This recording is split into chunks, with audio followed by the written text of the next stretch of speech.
BBK.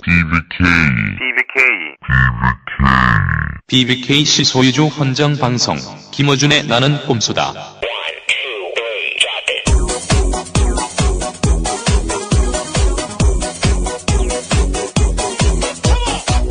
BBKC 소유주 헌정 방송 봉주 12회 시작하겠습니다. 교도소 생활은 그리 힘들지 않습니다. 저는 슬프지 않아요. 근데 여러분들이 울고 있는 걸 보면 자꾸 저도 가슴이 아프니까 여러분들 들어가세요 이제.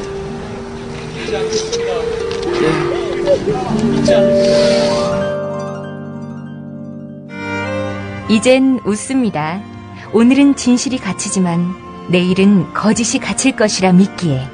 정봉주의 옥중 에세이집 울지마 정봉주 상상 너머에서 나왔습니다. 난해한 BBK 문제 정봉주가 만화로 풀어냈습니다. BBK 완전 정복 절찬 판매 중입니다.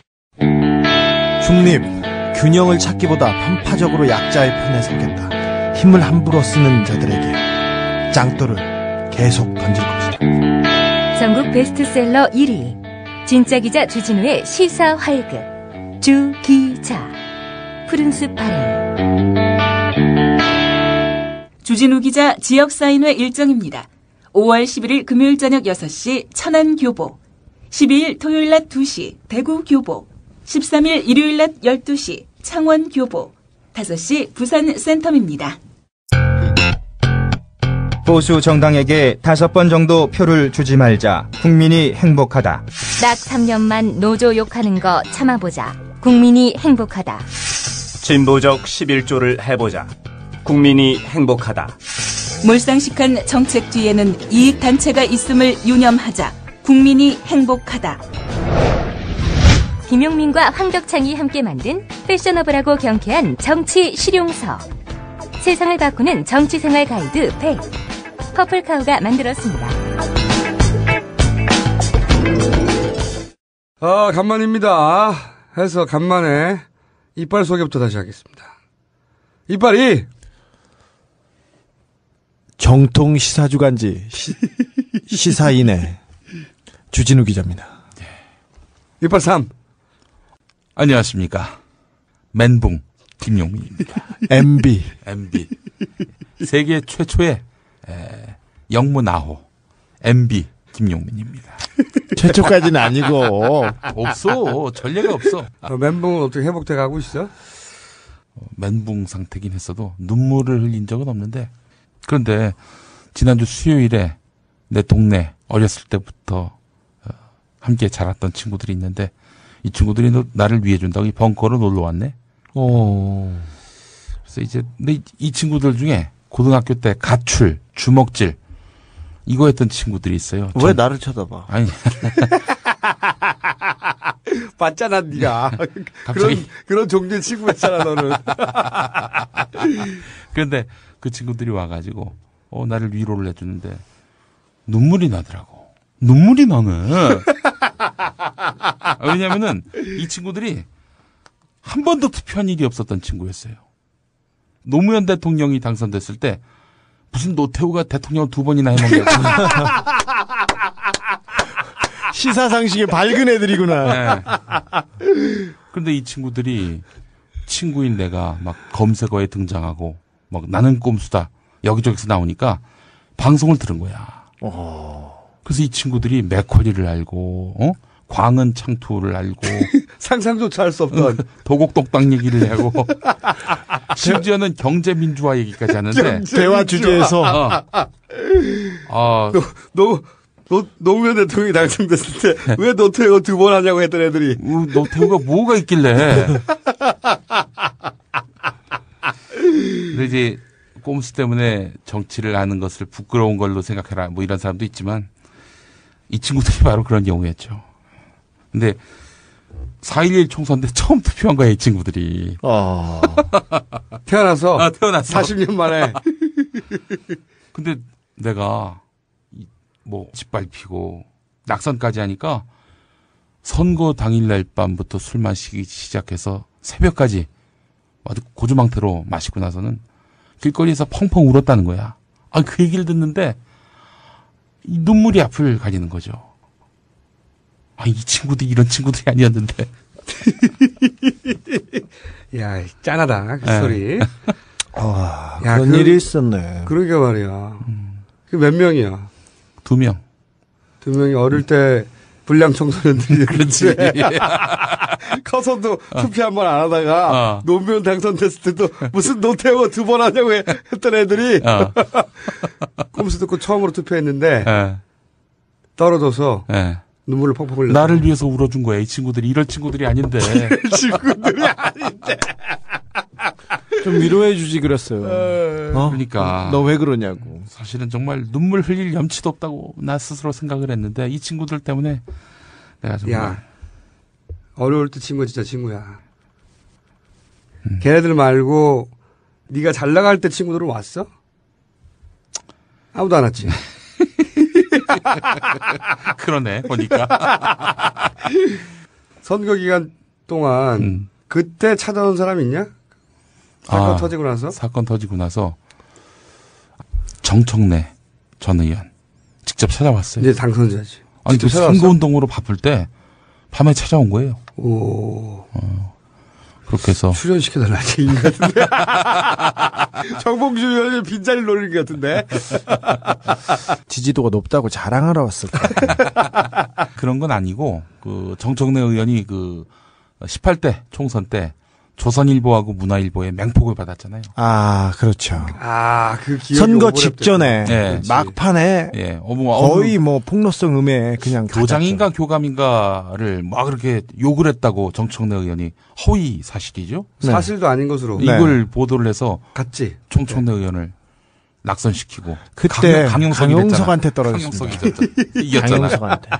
그때 강용석은 MB가 이뻐하던 사람입니다. 그것도 그렇지만은 이 대표적인 안티조선 국회의원 하면은 바로 정청래였고. 그렇죠. 또 문화일보의 음란성 이걸 아주 문제 삼았던 사람이 또 정청래. 그리고 안병욱 과거사 위원장. 예. 교수님. 예. 안병욱 위원장 오셨고 그리고 그분이 그냥 찾아왔어. 찾아오셨어요. 그냥 친분도 없는데. 예. 친분도 없이. 근데 와서 뭐라고 하셨어요? 격려하셨죠. 또 김두관 경남도지사께서 전화를 통해서 그래요. 뭐라고? 사퇴하지 말고 계속하라고.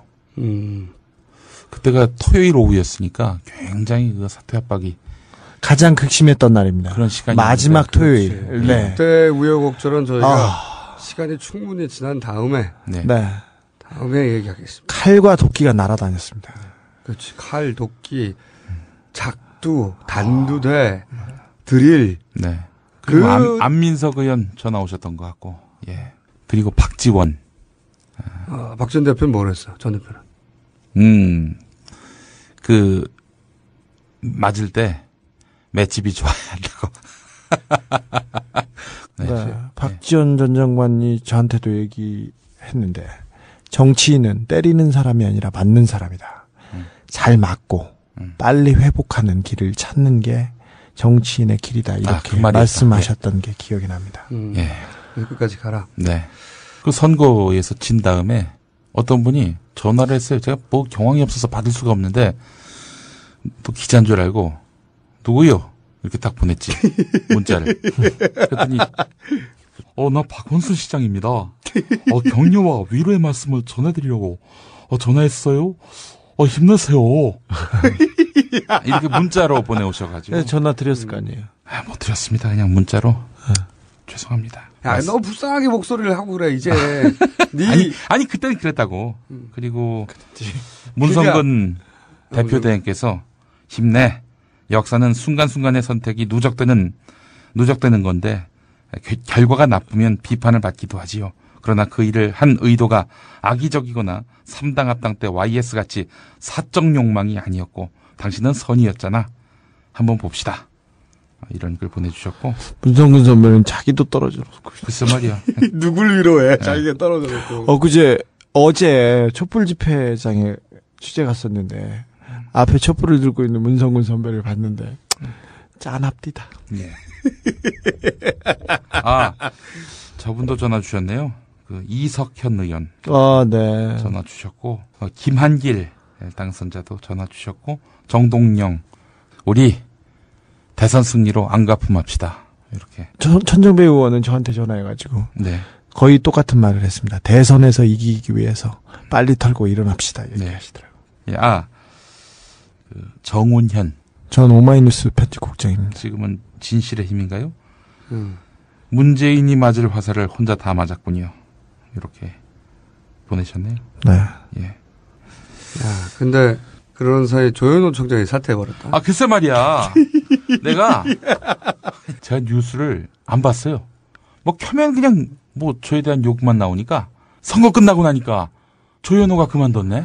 난 그 뉴스를 보면서 용민이도 가고 조현호도 가고 서로 생각할 것 같아. 서로 연락 안 왔어? 나한테? 안 왔어.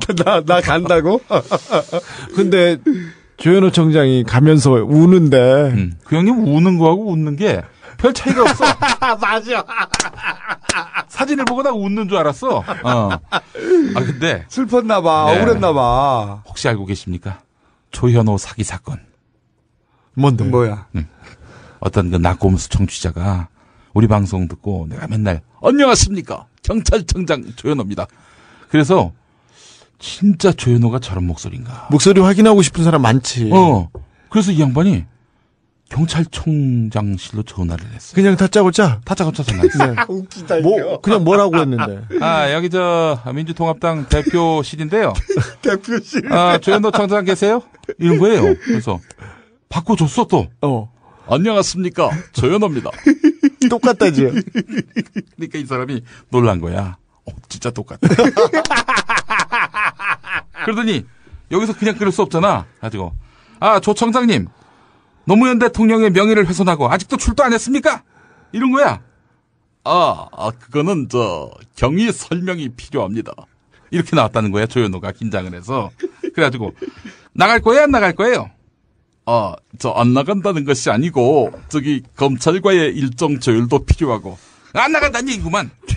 우리가 그렇게 우습게 보여요? 제1야당이? 그건 아닙니다만 절차가 좀 필요해서. 근데 그냥 끊어버렸지. 그래서 이제 조현호가 당황을 해서였는지 전화를 한 거지. 바로 그 전화로. 여보세요. 그 민주당 대표실 방금 전화한 아무개 씨 있습니까? 이렇게 물어봤다는 거예요.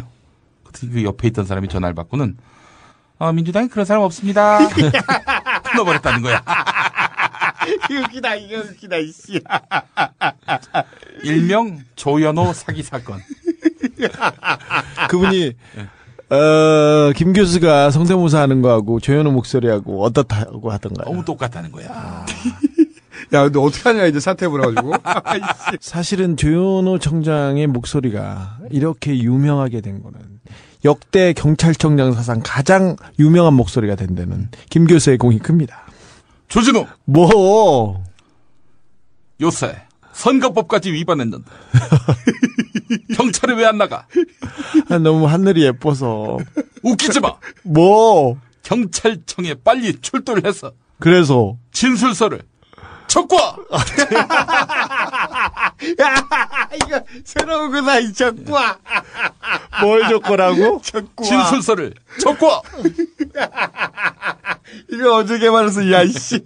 멘붕인데 이거 언제 개발한 거야, 이거. 멘붕도 하나씩 해야지. 큰일 났어. 왜? 조현호 청장이 정말 핵심 아이템인데. 그래? 뭐 하나 개발한 거 없어? 상관없어. 조현호 전 청장이야. 그럼 되잖아, 이제. 안녕하십니까. 전 청장 조현호입니다. 좀 안 감기기는 해도 전 청장을 해, 그럼. 그런데 선거운동 기간 내내 내 옆에서 막 건강 챙기고 막 식사 챙기고 이런 분이 계세요. 아주 고마운 분이 있는데 바로 정봉주 의원의 형. 봉근이 형. 정봉근 형. 봉근이 형. 봉근이 형. 봉근이 형님. 네. 그 형님이 패션 센스 대단합니다. 항상 겨울에는 모피 코트 입고 그다음 개가죽 잠바 입고 우리 봉근이 형님이 네. 늘 옆에서 네. 저를 챙겨주셨어요. 진호야. 똑같다. 형이 항상 우리 김 교수 이렇게 힘든 거 다 잘 알고 있으니까 밤 12시에 언제든 전화해. 라면 끓여줄 수 있어.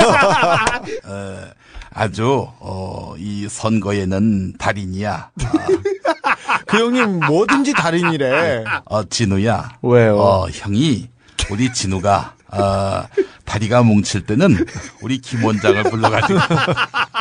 말도 너무 똑같아.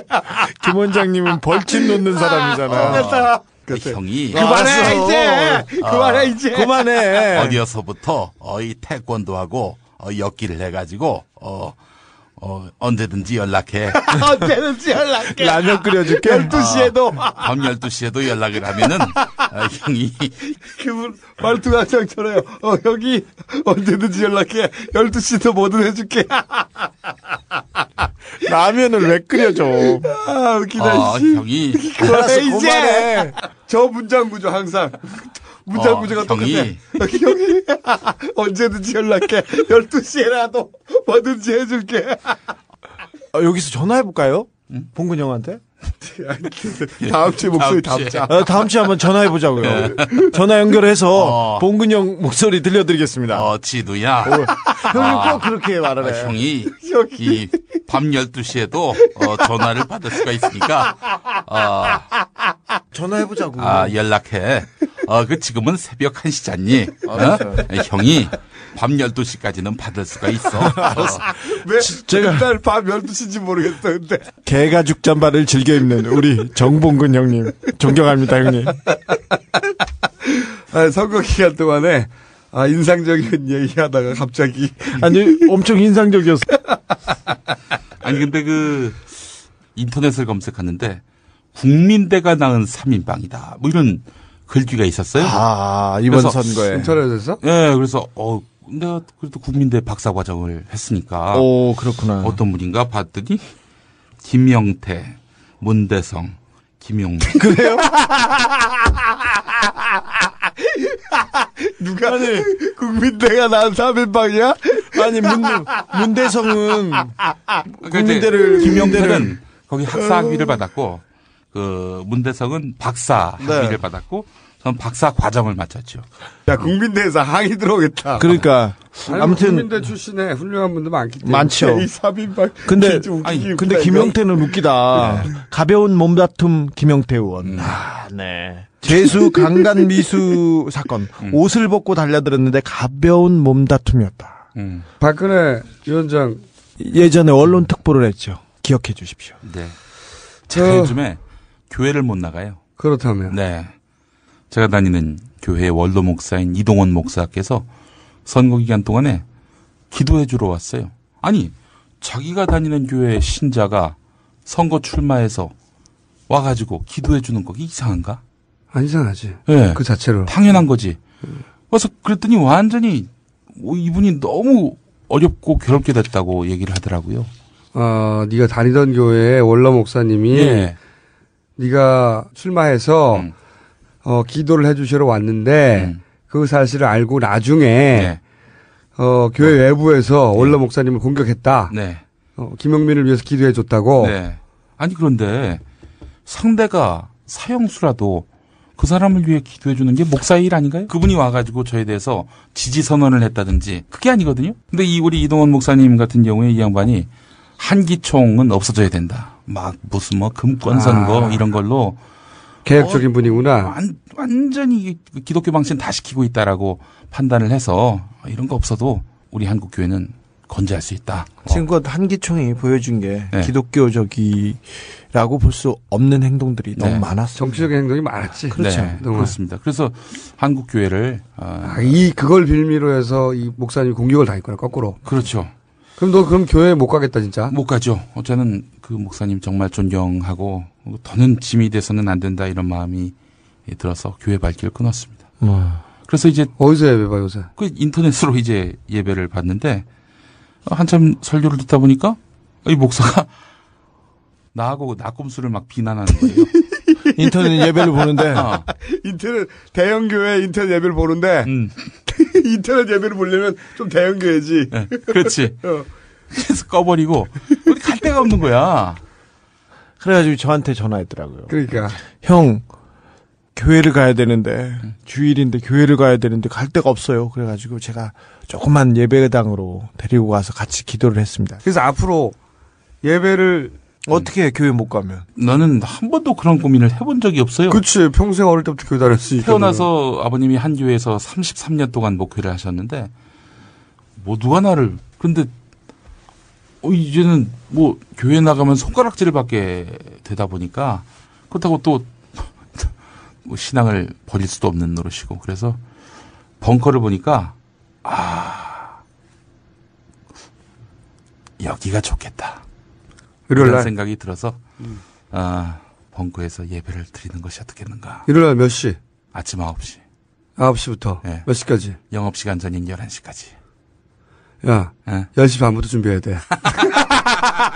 10시 반이 끝내. 10시 반에. 그러면은 10시 반에. 아무도 안 와도 일요일 9시부터 10시 반까지는 혼자 사는 거야? 아이, 그럼. 혼자라도? 그럼요. 그럼 누구든 그 뜻에 동참하는 사람들은 와가지고 여기서 예배를 같이 볼 수 있는 거야? 뭐 뜻이라고 하면 너무 거창하고 갈 곳 없는 분들 예배, 기도하기 마땅한 곳이 없어서 고민하시는 분들이 있으면 함께 모여서 이렇게.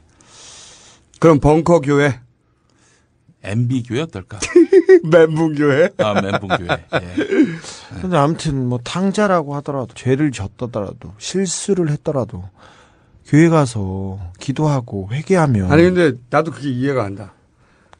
그거 아니 받아주는 게 좋은 거 아닌가요? 기독교가 죄인을 사랑하라며. 아니야. 사랑해야 준 게 아니야. 근데 왜 쫓아내? 더군다나 네가 비판한 거는 하나님이 아니라 대형교회 목사님 아니야. 그렇죠. 목사님이 하나님은 아니잖아. 그렇죠. 그 개신교 전체를 비방, 음해한 것이 아니라 개신교 안에서 개신교답지 않은 그런 세력과 인물들을 공격했는데 앞뒤가 잘렸지. 네. 앞뒤가 잘리고 한국 기독교 전체를 공격한 걸로 바꿔놨지. 예, 그렇습니다. 사실 저희가 꼼수에서 조영규 목사님, 우리 큰 목사님 비판 많이 했습니다. 빤스 목사님 비판했습니다. 그 빤스 목사님이 가장 크게 욕하고 있더라고요. 그러니까 찬스를 잡은 거야. 아니 근데 또 한국 기독교 총연합회 대표회장 홍재철 목사라는 사람이 성명을 냈는데, 야, 난 그거 엊그저께 봤어. 봤는데 내용을 보니까 폐류나 김용민, 돼지는 자기 살을 내줘서 사람들로 하여금 먹게끔 하는 그런 고마운 존재인데 김용민은 그 돼지만도 못한 사람이다. 그러더니 심지어 우리 아버지 이름까지 들먹이면서 이 폐류나를 낳은 아버지는 석고대죄해야 된다. 저도 그 성명서를 봤는데 종교인이 썼다고는 볼 수 없는 사랑의 기운이라고는 한 글자도 찾아보기 힘든 그런 내용이었어요. 근데 그 교회에 그럼 목사님을 누구 모시고 오는 거야? 어떻게? 아니요. 예. 그러면? 없어요. 목사님이 없어도 교회가 되는 거야, 원래? 그럼요. 당연하죠. 그래? 그렇게 모여있는 신앙 공동체에 하나님이 찾아오시죠. 꼭 목사님만 데리고 기도하라는 법이 있나요? 나보고 그래. 야, 없어요. 그럼 헌금 내? 헌금을 많이 내면 복을 많이 받는다고 하잖아, 보통 11조를 내야만 천국에 가는. 천국에 가게 하고 말고는 하나님이 결정할 문제지. 헌금 많이 내라고 하잖아, 어쨌든.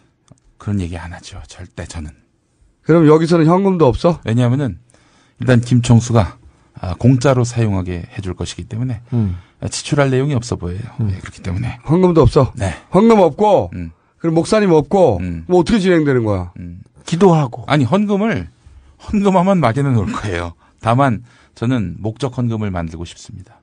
어떤 우리 목적으로? 사회 어려운 이웃들을 위해서 강정마을을 위한 헌금, 혹은 쌍용자동차 노동자들을 위한 헌금, 국민일보 노조원들을 위한 헌금, 이렇게 그때그때 꼭 필요한 목적 헌금을 만들어서 그분들에게 그거 모아가지고 교회 지으려는 거 아니야? 보통 건축 헌금 이런 거 많이 하라고 그러지 않나요? 건축 헌금 그런 거 안 해요. 그런 거 많이 하죠. 그리고 아니 목사님들 그 헌금 많이 걷습니다. 요즘에 자녀 유학을 위한 헌금. 자녀 유학을 위한 사모님 명품을 위한 헌금. 진짜예요. 헌금도 있어? 많아요. 건실한 교회, 건강한 교회들이 많이 있어요. 우리 한국 교회 안에도 보면은 그 교회들 중에는 거의 수익의 80% 가까이 사회봉사를 위해서 쓰는 경우가 많거든요. 그래야지 교회가 당연히. 가칭 벙커 교회 9시 김용민 혼자서라도 시작한다고 합니다. 네. 동참하실 분들은 동참하시면 되겠고. 김용민의 꿈이 거짓말하지 않는 교회를 세우는 거였습니다. 일단 첫 걸음을 뗍니다. 네. 말 나온 김에 벙커 소개를 좀 하면. 그러죠. 벙커. 예, 우리가 진지를 구축했어요. 아주 공사 중이고, 지금 저희가 벙커에서 하는 첫 녹음입니다, 이게 지금. 첫 녹음인데. 제가 공개 방송도 합니다. 네네. 그러니까 낙곰수를 공개 방송하시는 줄 오해하시는 분들이 많은데, 그건 아니고, 주진우가 아닌 밤중에 주진우 쇼를 스튜디오 안에서 진행하면 스튜디오 바로 앞에서 듣고 보고 또는 뭐 음악을 신청하고 사연을 읽어달라고 하고 음악 다방이지 80년대 7, 80년대 유행했던 음악 다방 그걸 저희가 재현합니다. 그리고 김영민 돼지쇼. 총수는 뭐 할 거예요? 나는 니네들 하는 거 보고 저희 외에도 여러 인사들을 섭외해서 공개 강연이 아니라 공개 방송을 하는 거예요. 그분이 벙커 홈페이지를 개설해서 오늘은 누구의 공개 방송이 있다. 또는 누구의 강연이 있다. 혹은 어떤 행사가 있다. 저희가 고지를 해드리겠습니다. 단순한 오프라인 카페가 아니고 단순한 진지가 아니고 문화와 예술 그리고 정치 사회 상식이 어우러진 복합 문화 공간입니다. 네, 1층에는 커피를 팔고요. 네. 지하로 내려오면 라운지가 있습니다. 네. 딴지일보 사무실도 있고. 네. 그 안에 들어오시면 안 됩니다. 네. 거기는 맹수들이 많아요. 스튜디오도 있고, 저희 아지트도 있고, 셋이 모여서 맨날 회의하는. 정말 재밌대요, 사람들이. 이 안에 꼼수 뮤지엄을. 할 게 뭐가 있어요? 예를 들면, 주진우가 미행할 때 주로 쓰던 신발, 이런 거 진열하고요. 하여튼, 재밌는 아이템들로 뮤지엄으로 꾸미기도 합니다. 기대해 주십시오. 완전히 완성이 되고, 그리고 홈페이지가 개설되면, 문화적이고 사회적이고 정치적이고 예술적인 행사, 강연, 방송이 계속 이어진다. 네. 벙커원은 오픈은 했습니다. 네. 일단 문화 행사가 아직 본격적으로 스타트를 하지 않았을 뿐이지 벙커원은 오픈했습니다. 저희는 진지를 구축하고 맹렬하게 싸울 준비를 하고 있습니다. 네. 나는 꼽살이다 같은 경우에는 아예 공개로 전환을 해서 그렇지. 꼽살이는 공개하고 다른 전 과정을 밖에서 청취하실 수 있어요. 거의 모든 전 과정이 공개됩니다. 저희들은 다 내놓습니다. 꼼수다만 빼고. 그리고 또 다른 시리즈를 저희가 나는 꼼수다, 나는 꼽살이 다음 시리즈를 저희가 준비 중입니다. 이 시리즈는 저희가 출연진들을 확정하고 아이템을 정하는 직후 공개해드리도록 하겠습니다. 나는 꼼수다가 유럽에 갑니다. 먼저 영국 5월 26일 오후 2시 반 영국 런던 대학 킹스 칼리지 27일 오후 2시 반 옥스퍼드 대학 그리고 프랑스 29일 6시 반 파리 소르본 대학 공연 문의는 딴지 eu.site11.com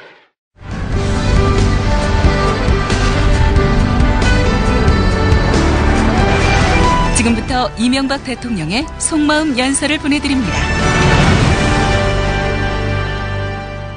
안녕하십니까. 국민의 생명 건강에 전라 이어버지는 이명박이가 이렇게 인사를 드립니다. 정부의 방침은 확고합니다.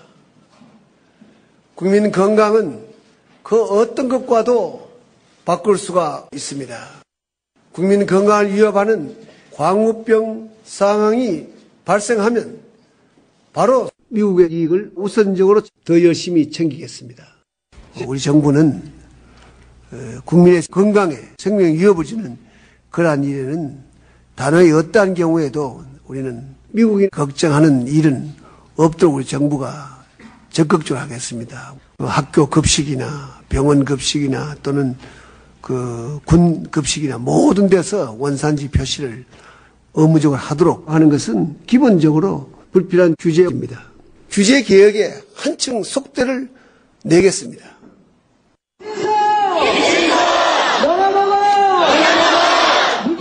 광화문 일대가 촛불로 밝혀졌던 그날 밤에 저는 청와대 뒷산에 올라가 끝없이 이어진 촛불을 바라보았습니다.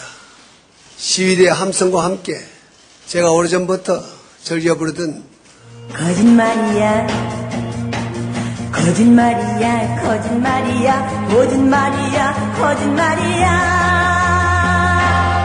노래소리도 들려왔습니다. 캄캄한 산중턱에 홀로 앉아서 시가지를 가득 메운 촛불의 행위를 보면서 국민들을 편안하게 모시지 못한 제 자신을 졸라 자랑스럽게 생각했습니다. 오랜만에 와서 오늘은 사실은 워밍업이기 때문에 그동안에 못 전한 소식들 그동안에 못 전한 소식 주진우 책! 사인회를 못하겠어 사인회를! 씨발 왜냐? 정치적이라서 안 된다는 거 아니야. 정치적이지 않은 자연성이 어딨어. 근데 또 탁현민 책은 된다? 사인회? 탁의 굴욕으로 내가 보기에는 출판 역사에 기록될 것이야. 저만 안 되는 거군요. 그러니까. 그래서 저희가 우발적으로 가서 했습니다. 아니 용민이 너도 사인회 못하지 않았냐? 종로에서는 못했어요. 종로교보에서 못했어요. 종로교보가 상징적인 곳이라고 해서 예. 광화문 못하게 교보. 광화문 교보가 기사를 안 써주니까 나온지도 몰라요. 주변 사람들은. 아직도 나온지 모르는 사람 많아. 네. 저희 철저하게 무시하는 거지. 부모님도 모르시더라고요. 부모님은 원래 네가 뭐 하는지 모르신지 역사가 오래됐잖아. 형이 밤 12시에 가서 한 10권 사줄게. 진우야. 형이 꼭 사줄게. 거물 조폭 중에 만보형이라고 하나 김승현 회장 폭행 사건의 주범입니다. 그걸로 빵에 갔었죠. 그 양반이 책을 읽고 전화를 했어. 책을 잡자마자 다 읽어버렸네. 그러면서 주진우 책을 다루는 유일한 매체가 우리야?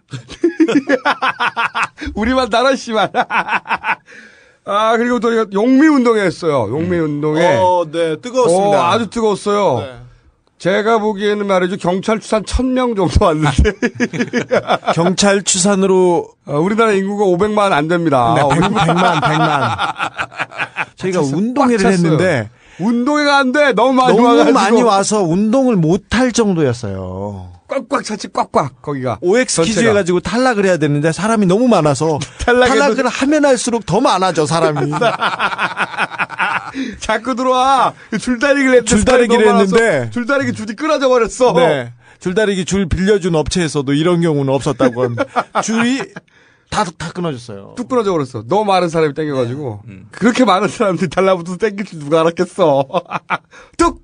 한 번에 끊어져 버렸어. 한 번에. 너무 즐거웠습니다. 근데 그날 가장 충격적인 건 밧줄 끊어진 게 아니야. 그날 낙선자들이 왔었잖아요. 네. 몇 분 왔는데 가장 충격적으로 밝혀진 사실은 정동영 의원과 강기갑 의원이 동갑이라는 거야. 졸라 충격적인 사실. 응? 면도를 하기 전까지는. 작은 아버지 정도 되는. 그렇죠. 3,000번은 됐죠. 나이 갖고 자꾸 이야기하는 거는 중요하지가 않아. 아니 나이가 많다고 심지어 자기가 형이라고 나보고 자꾸 거니 그러는데 어디 감히 나한테 그 거니 아니 그러면 친형이 동생한테 거니 하지. 그럼 거니 형 그러냐? 그 양반은 우리 집에서 퇴출이 된 사람이야. 우리 집에서는 제사도 못 지내. 아니 가족이라는 게 보살펴주고 그렇게 좀 인정해주고 그래야 되는 거 아니에요? 퇴출이 이게 집에서 쓰는 단어야? 재용아, 넌 나한테 그러지 마라.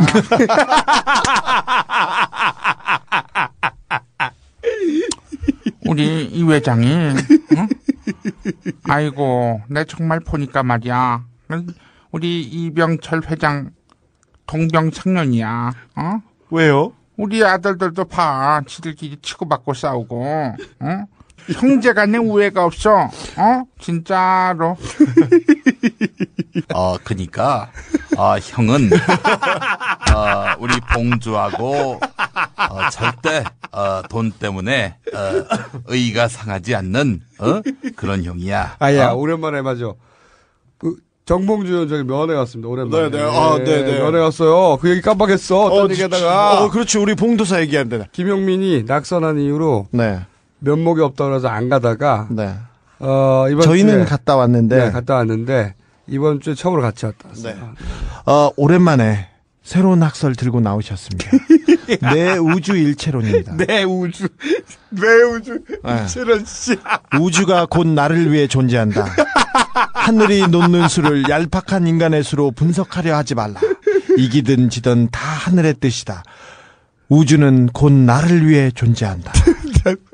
자기 내가 우주와 일체가 되었대. 더 이상. 그래서 또 다른 이론을 하나 냈는데 장하준 교수하고 제레미 럽킨을 불러서 제레미 럽킨은 유러피안 드림을 지은 그렇죠. 세계적인 석학입니다. 노무현 대통령이 마지막에 공감하셨던 읽으셨던 그분이 인류의 미래 비전을 제시하겠다. 이 두 교수를 불러서 인류의 미래 비전을 제시해서 가르치겠다고. 두 교수를 불러오라는 거야. 네. 불러오면 홍성 교도소로 우리한테 두 사람을 불러오래. 자기가 인류의 미래에 대한 가르침을 내리겠다는 거 아니야. 홍성 교도소로. 그래서 총수가 비웃으면서 한마디 했어. 그럼 어떻게 하려고 그랬더니 EMA, 에너지 메이트 어그리먼트에서 에너지 즉 물질 관계를 영원으로 치환하면 유불선과 법정스님의 정신 그리고 인디언의 삶의 지혜가 녹아나는 이런 이론을 만들어서 인디언의 삶의 지혜가 녹아나는 게 그래서 김총수가 뭐라고 나무랬어요. 그랬더니 정봉주 의원이 한마디 했습니다. 명상, 사색, 집착 끊기, 해탈 이 네 가지로 주제를 얘기하면 고승들도 다 한마디를 대꾸를 못한다는 거예요. 그래서 총수가 한마디 물어봤어. 명상하고 사색의 차이는 뭔데? 물어봤더니 명상은 마음 비움, 사색은 주제를 갖고 생각하는 것 이렇게 숨도 안 쉬고 마구 짓거려가지고 총수한테 욕먹었어요. 그 뒤에서 이제 기록하는 분이에요. 네. 팔짱 끼고 가만히 있더라고 그때. 그러니까 보통 받아 적어야 되는데 내 우주 일체론을 말하기 시작하는 순간 받아 적을 게 있어야지. 무슨 말도 안 되는 소리를 하는데. 상태가 심각합니다. 상태가 점점 안 좋아지고 있어. 네, 아무래도 병원에 모셔야 될 것 같아요. 천신일도 감옥에 있다 병원에 갔고 최시중도 얼마 지나지 않아 병원에 갈 것 같은데. 한 보름 있다가 병원에 간다고. 네, 우리 봉도사도 병원으로 넣어야 될 것 같아요. 사실 마음고생이 심했어요. 선거 끝나고 김영민 저렇게 된 것이 큰형으로 자기가 책임 있다는 생각도 많이 했는데. 어쨌든 정봉주 전 의원이 당분간 석방될 가능성은 없고 그러니까 야권이 제1당이 못 됨으로 해서 정봉주 조기 석방의 가능성은 제로가 됐고 그리고 8.15 광복절 특사 한번 있고 가능성이 그리고 아마 10월쯤에 70% 정도가 지나면 가석방 요건이 됩니다. 형기를 100% 채우고 나오는 경우는 거의 없습니다. 그래서 70% 80% 살면 이렇게 가석방이 나오게 해줄까? 지금도 지금도 나머지 놈들을 잡아가려고 하는데 우리 셋을 정봉주 전 의원을 과연 석방시킬 것인가? 민주당의 정치력이 달린 것이기도 하고 앞으로 이 대선 전국이 어떻게 흘러가느냐? 네. 정권이 바뀌면 누가 잡더라도 BBK 수사는 다시 진행됩니다. 그래서 BBK는 다른 결과를 내놓을 겁니다. 지금 검사들, 판사들 부끄럽지 않을지 보십시오. 지금 만기 나오면 대선 끝나고 일주일 후에 나옵니다. 우리 봉도사. 일주일에 나오는데 그 전에 나올 수 있게 하기 위해서 저희가 매일매일 고민하고 대선 전까지 최선을 다할 겁니다. 민주당 국회의원들 봉도사 곁에 서겠다고 봉도사를 꺼내오겠다고 다 소리쳤습니다. 그러니까 자신들이 필요할 때 봉도사의 인기를 끌어다 썼고 민주당 인기가 상승하는 데 기여했는데 이제 앞으로 민주당이 어떻게 할지 두고 봐야 될 것 같아요. 어쨌든 저희는 봉도사를 잊지 않고 매주 다시 찾아갑니다.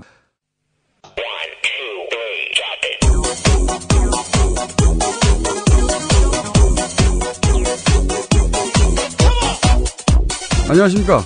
네. 총수 김호준입니다. 새로운 방송 만났습니다. 나는 꼼수다. 이 방송은 이명박 대통령 각하에, 헌정하는 방송으로서 각하가 퇴임하는 그날까지 이어집니다. 노원구 공릉동 월계동을 지역구로 두고 있는 17대 국회의원 정봉주 국회의원입니다. 국내 탐사보도의 1인자죠? 네. 탐사보도의 1인자요. 네, 주진우입니다. 주진우 기자라 해서 그 영화배우 주진모 네. 그 사람 생각을 했어요. 근데 이미지는 왜 저렇게 틀려요? 네. 왜 난 소개를 안 해? 기본이 교수는 소개가 기본이 안 돼 있어요 지금. 나는 꼼수다. 로고송 베스트 5. 5위 나꼼수 클럽 버전. 카카가 절대 그럴 뿐이 아니다. 카카는 절대 그럴 뿐이 아니다. 컴온! 나는 꼼수! 나는 꼼수다. 나는 꼼수! 나는 꼼수다. 컴온! 나는 꼼수! 나는 꼼수다. 컴온! 나는 꼼수! 나는 꼼수다. 나는 꼼수다. 4위 나꼼수 오케스트라 버전. 저는 그러한 삶을 살아오지 않았습니다. 오직 단군 각하를 위해 먹는 꼼수가 섬세하고 위대하신 각하들 먹는 꼼수가 새빨간 거짓말입니다, 여러분. 나는 꼼수다.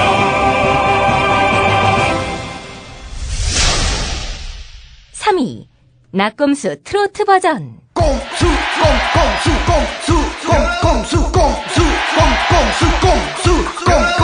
이거 다 거짓말인 걸 아시죠? 언제나 호연지기 밝은 정신 실천하시는 잊지 마라 각하께선 그럴 뿐이 아니시란다.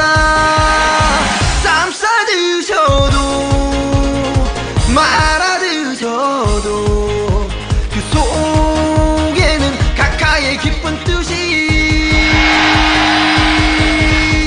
꼼수 쓰시네. 디테일하게 들어봐요. 나는 꼼수다. 여러분 이거 다 거짓말인 걸 아시죠? 2위 2MB 올. 너 동국당이 어쩌다고요? 이렇게 동국당 이렇게 어쩌다요? 새빨간 거짓말입니다. 동국당 지난 한 해를 돌아보면서 송구 이렇게 지난 한 해를 돌아보면서 송구스럽다는 말씀을 드리지 않을 수가 없습니다. 저는 그러한 삶을 저는 그러한 삶을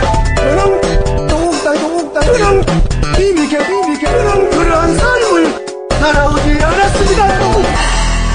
여러분 이거 다 거짓말인 걸 아시죠?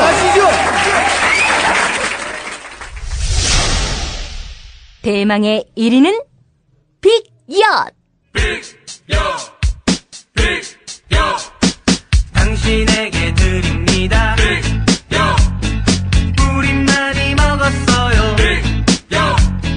정신없이 퍼다 먹다 보면 할 일 없는 백수 된다.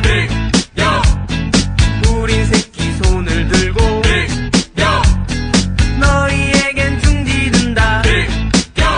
졸지마 씨발.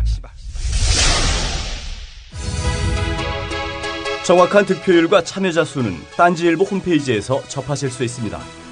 지난 1년간 나꼼수 로고송을 만들어주신 모든 아티스트 여러분에게 감사의 뜻을 전합니다. 오늘은 저희가 오랜만에 시행하는 관계로 그동안 못 전해드린 저희와 저희 주변 사건들 정리하고 있는데 요거 잠깐 말씀드려야 되겠네. 총선 끝나자마자 저한테 가장 먼저 있었던 일은 뭐였냐면 주진우가 검찰로부터 전화 받은 겁니다. 끝나자마자. 총선 다음 날부터. 바로 다음 날부터. 검사로부터. 검찰에서 주진우 출석하라고. 그리고. 수십 차례. 언론에 보도되지 않았지만. 네. 정봉주 전 의원도 검찰이 3번이나 홍성지청으로 불렀어요. 네.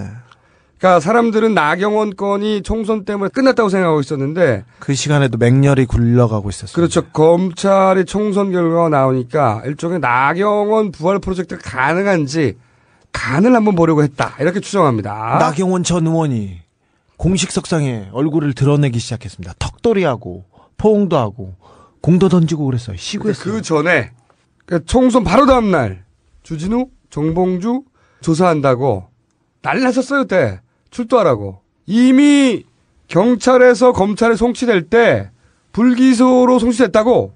그리고 이 정도 사건은 바로 전부 다 검찰의 지휘를 받고 내린 결론이거든. 이건 끝난 사건이었거든. 그렇습니다. 선거 총선 전까지는. 근데 검사가 다시 들춰보고 다시 수사할 수 있습니다. 하지만 있지. 근데 이 사건의 본질이 뭐였냐면은 가장 중요한 거는 기소청탁건인데 나경원 전 의원의 남편 김재호 판사가 처음엔 아니라고 그런 적이 없다고 기소청탁은 없었다 성추행이다 뭐 이런 전화도 기억이 안 난다고. 그렇죠.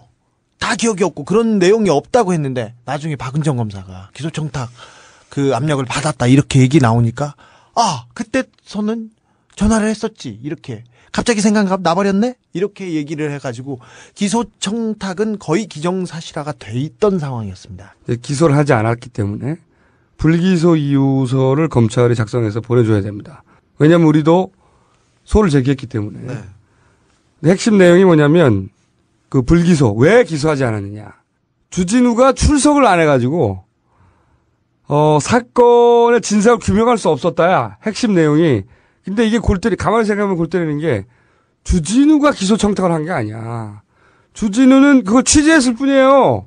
사건을 일으킨 게 주진우가 아니라고. 근데 주진우를 취조하지 않아서 진상을 규명할 수 없다는 게 말이 안 되지.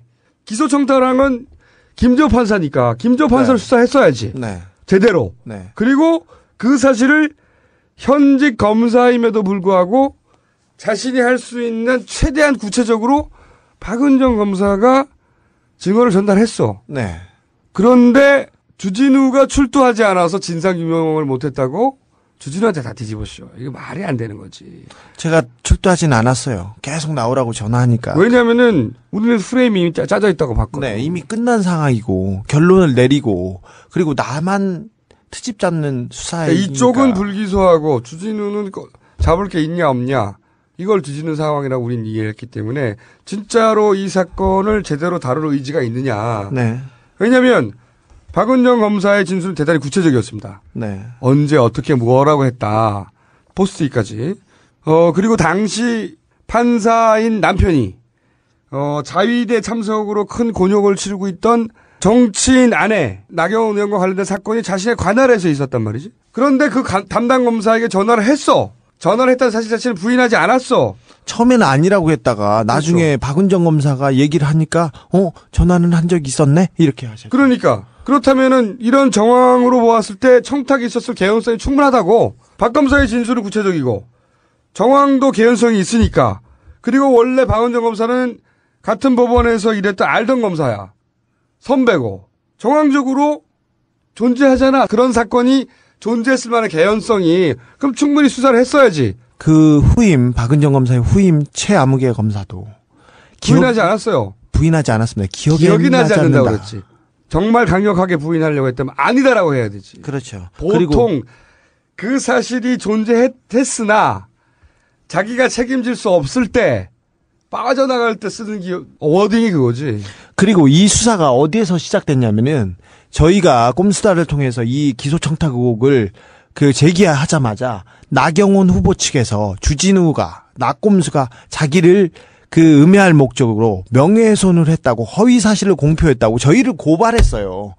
그래서 시작된 거예요. 그러니까 이게 검찰의 시각은 이건 주진우 사건으로 보는 거예요. 그래서 주진우가 출두하지 않아서 사건을 다 진상을 규명할 수 없다고 말하는데 검찰의 시각을 드러낸다고. 이 사건은 김재호 판사 사건이에요.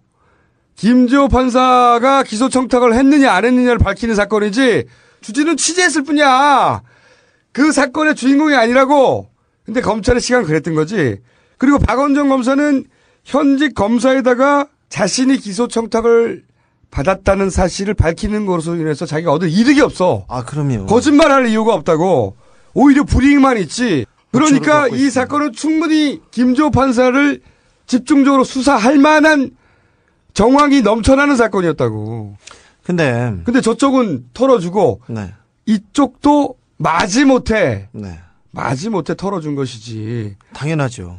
저희는 나경원 후보 측이나 김재호 판사가 권력을 갖고 있다고 해서 힘없는 사람을 이렇게 괴롭히지 말라. 법 안다고 해서 법인 모르는 사람을 이렇게 괴롭히면 안 된다고 그거에 대해서 엄중하게 경고하는 거지. 저 사실은 더 많이 내놓고 싶었어요. 하지만 그 사람이 부끄러워하고 판사로서 부끄러워하라고 제기한 내용인데 그걸 가지고 이런 식으로 이게 망가뜨려 놓고. 여러분들이 모르는 사이에 그렇게 끝난 줄 알았던 사건을 다시 되살리려고 했던 시도가 있었고, 검사가 수십 차례 직접 전화를 하는 건 저는 제가 법조인 경력 10년 넘게 법조인 단연간 이 소송에 시달려봤지만 이런 경우는 처음이었어요. 자, 그게 여러분들이 저희 방송을 듣지 못하는 사이에 있었던 일이고, 저 이명박이가 대통령이 되면 세상은 달라집니다, 여러분. 꼼꼼하고 디테일한 그 모습에 나도 모르게 사랑에 빠져버렸어. 언제 어떻게 이렇게 내 맘을 몰라줄 수 있니? 진실을 알고 싶어. 왜 나를 가둬둬 이 좁은 감옥에. 절대로 각하는 이러실 분이 아니잖아. 새빨간 거짓말입니다, 여러분. 아니야. 오곡동 땅이 누구 땅이냐? 검찰은 이미 다 알고 있습니다. 아니야. 주가 조작으로 수많은 사람들에게 피해를 준 BBK는 누구의 회사인가? 사명 고유의 위장 전업 위증 교사의 금품 살포의 거짓말까지 스스로 막습니까? 저는 그런 삶을 살아오지 않았습니다, 여러분. 누가 나에게 돌을 던질 수 있습니까, 여러분?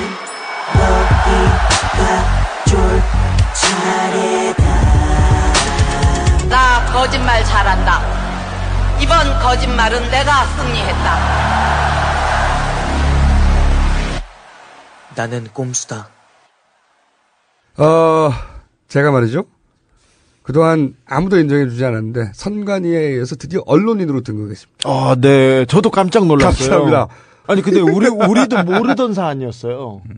저는 스스로 언론사 사주라고 주장을 했으나 혼자서 하고 다닌 거잖아. 그러니까 아무도 저를 소개할 때 언론인이라고 소개하지 않았는데 드디어 언론인이 됐어요. 10몇 년 동안 아무도 인정해주지 않던 걸 선관위가 인정해서 졸라 땡큐. 그리고 이 사안은 무조건 법정에 기소됩니다. 간단치 않을 거예요. 요즘 이 경찰이 아주 언론 플레이를 세게 합니다. 세게 합니다. 원래 출석이 오전 10시 네. 통보인데 기사가 10시 반에 깔려 불응했다고. 그리고 저희한테 출석 요구서가 오기 전에 이미 출석 요구서가 왔다고 다른 기자들한테 연락이 오고. 쫙 깔려. 네. 그리고 지상파에도 쫙 깔리고. 네. 통상적으로 출석 요구 3번까지는 당사자 사정을 고려해 줍니다. 그리고 웬만하면 언제 나오실 수 있냐고 전화를 해서 미리 물어보죠. 왜냐면은 경찰이 날짜를 정했다고 해서 네. 사회생활을 하는 사회인이 자기들 사정이 따로 있을 수 있는데 네. 무조건 맞출 수가 없거든. 그래서 서로 조율도 하고 조정도 하는데 무조건 불응. 이거 안 오면 전화도 한단 말이지. 그렇죠. 그 전에 제가 10년 넘게 법조인으로 있으면서도 이례적인 경우입니다. 게다가 실제로는 우리는 변호사를 통해서 연기. 네. 그래서 그 연기 날짜를 잡고 있는데. 네, 저희 나갑니다. 근데 변호사하고 경찰하고 지금 나를 조종하고 있어요. 근데 바로 부릉 당장 네. 부릉 당장 부릉 기사를 이렇게까지 언론 플레이를 적극적이고 신속하게 하는 사례도 보기 드문데 이거는 제가 보기에는 이제 우리한테 이 범죄자의 이미지, 네. 범법자의 이미지를 확 씌워버리려고 하는 진짜로 부릉을 하면 체포해버리겠다는 엄포 그런 것도 있고. 네. 까불지 니네들 봐라 어떻게 당하는지 그 얘기하는 것 같습니다. 권력에 대항해서 네. 까불면 좆되는 거다 니네. 네. 그러니까 그런 대중에 대한 경고도 있는 것이고. 네. 이 모든 것은 위에서 오다를 세게 받았다. 네. 이번 기회에 저놈들을 확 조져라. 제가 보기엔 이제 이게 구속영장 전까지도 갈 수 있지 않겠는가. 네. 이런 예측을 해봅니다. 서로 영장이 기각된다 하더라도 매체에다가 부릉, 체포, 구속 이런 단어를 확 깔아버리고 싶은 거죠. 그래서 계속해서 범법자 이미지를 씌우고 대선에서도 우리 역할을 축소시키거나 최소한 그 전에 잡아가거나 그렇죠. 가능하면 아니면은 역할을 축소시키려고 그 생각하시는 것 같습니다. 지금 그렇기 때문에 우리가 이 사안에서 다 얘기할 수는 없어. 법정에서 다툴 일들은 법정에 다툴 일이고 다만 이 말을 하고 싶어요. 선관위가 우리를 그렇게 엄정하게 다루겠다면은 그러면 우리를 다룬 정도의 엄정함으로 다른 사안도 다뤄줘야 된다는 거야. 삼두 도출이 문제면 박근혜 손수조 쌍두 도출도 문제 삼아야 되는 거고. 우린 그거 패러디한 거잖아요. 언론인이 문제면 그러면 공영방송 MBC 김재철 사장이 네. 투표율이 올라갈까봐 개표 방송 시간을 늦추라. 이거 선거 개입이지. 민주주의에서 선거가 꽃인데 의사를 직접적으로 표현할 수 있는 길이 선거인데. 어떻게든 그렇게 투표를 하게 만들어야지. 투표율이 올라갈까봐 씨발 개표 방송을 늦추게 하랬잖아. 공영방송 사장이 이거 선거 개입이지. 지금 시각은 57분입니다. 언제나 당신 곁에 BBK 실소유주 협찬 57분 소송정보입니다. 나경원 전 새누리당 의원이 나는 꼼수다를 고소한 사건에 대해 검찰이 무혐의 처분을 내렸습니다. 김재호 판사가 기억이 없다고 하다가 전화를 한 것도 같다고 하니까 검찰은 판사님은 당연히 그러셔야죠 했다고 합니다. 한편 중구청 사건을 낙곰수를 통해 폭로했던 아무개 동장은 기소됐습니다. 김어준 총수와 주진우 기자가 5월 2일과 3일로 예정되었던 경찰 소환을 연기했습니다. 김어준 총수는 언론사 사주로서 서면 조사, 호텔 조사, 그리고 휠체어 조사가 격에 맞다고 주장하고 있으며 딴지일보 한 고위 관계자는 사장님 힘내세요를 외칠 사원들을 모집하는데 시간이 걸려 연기한 걸로 안다고 밝혔습니다. 한편 주진우 기자는 하늘이 너무 예뻐서 도저히 경찰서에 갈 엄두를 내지 못했다고 연기의 이유를 고백했습니다. 지금까지 한상대 통신원의 제보였습니다. 소송정보센터에서 이쁜이 깔때기 리포터였습니다. 언제나 당신 곁에 I'm your Erica. BBK 협찬 57분 소송정보였습니다.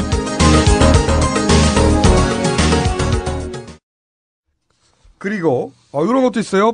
비례대표 발표 5일 전까지도 친박 사설을 쓰던 네. 중앙일보 논설위원 요런 거 문제 삼아야 되는 거고요. 네. 전 정치부장이에요. 중앙일보 그 논설 쓰는 거면 손수조 공천이 장난일까요? 박근혜 눈물을 흘리지 않으려면 김무성의 진가는 그리고 이분은 친박이야. 이분은 내용이 관훈 클럽 토론회에 나와가지고 직접 물어봅니다. 우리 박근혜 대표한테. 썰렁 유머를 제법 잘하신다고 들었는데 여기서 하나 해주면 안 될까요? 이런 식으로. 그리고 사표 낸 다음 날 비례대표 8번을 받아갑니다. 발표는 20일 날이지만 결정은 그 전에 했겠죠. 당연히. 네.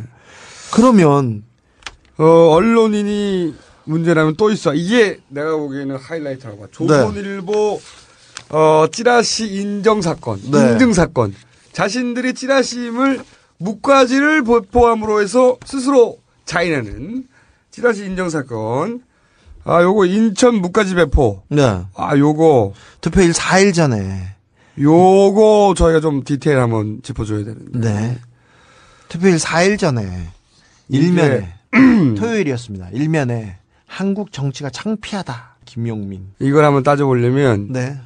일단 조선일보가 인천 지역에다가 얼마나 신문을 유료로 까느냐. ABC 옆에 2010년 기준으로 보면 인천 지역에서 가판 유료 판매는 약 2,000부밖에 안 돼요. 조선일보가.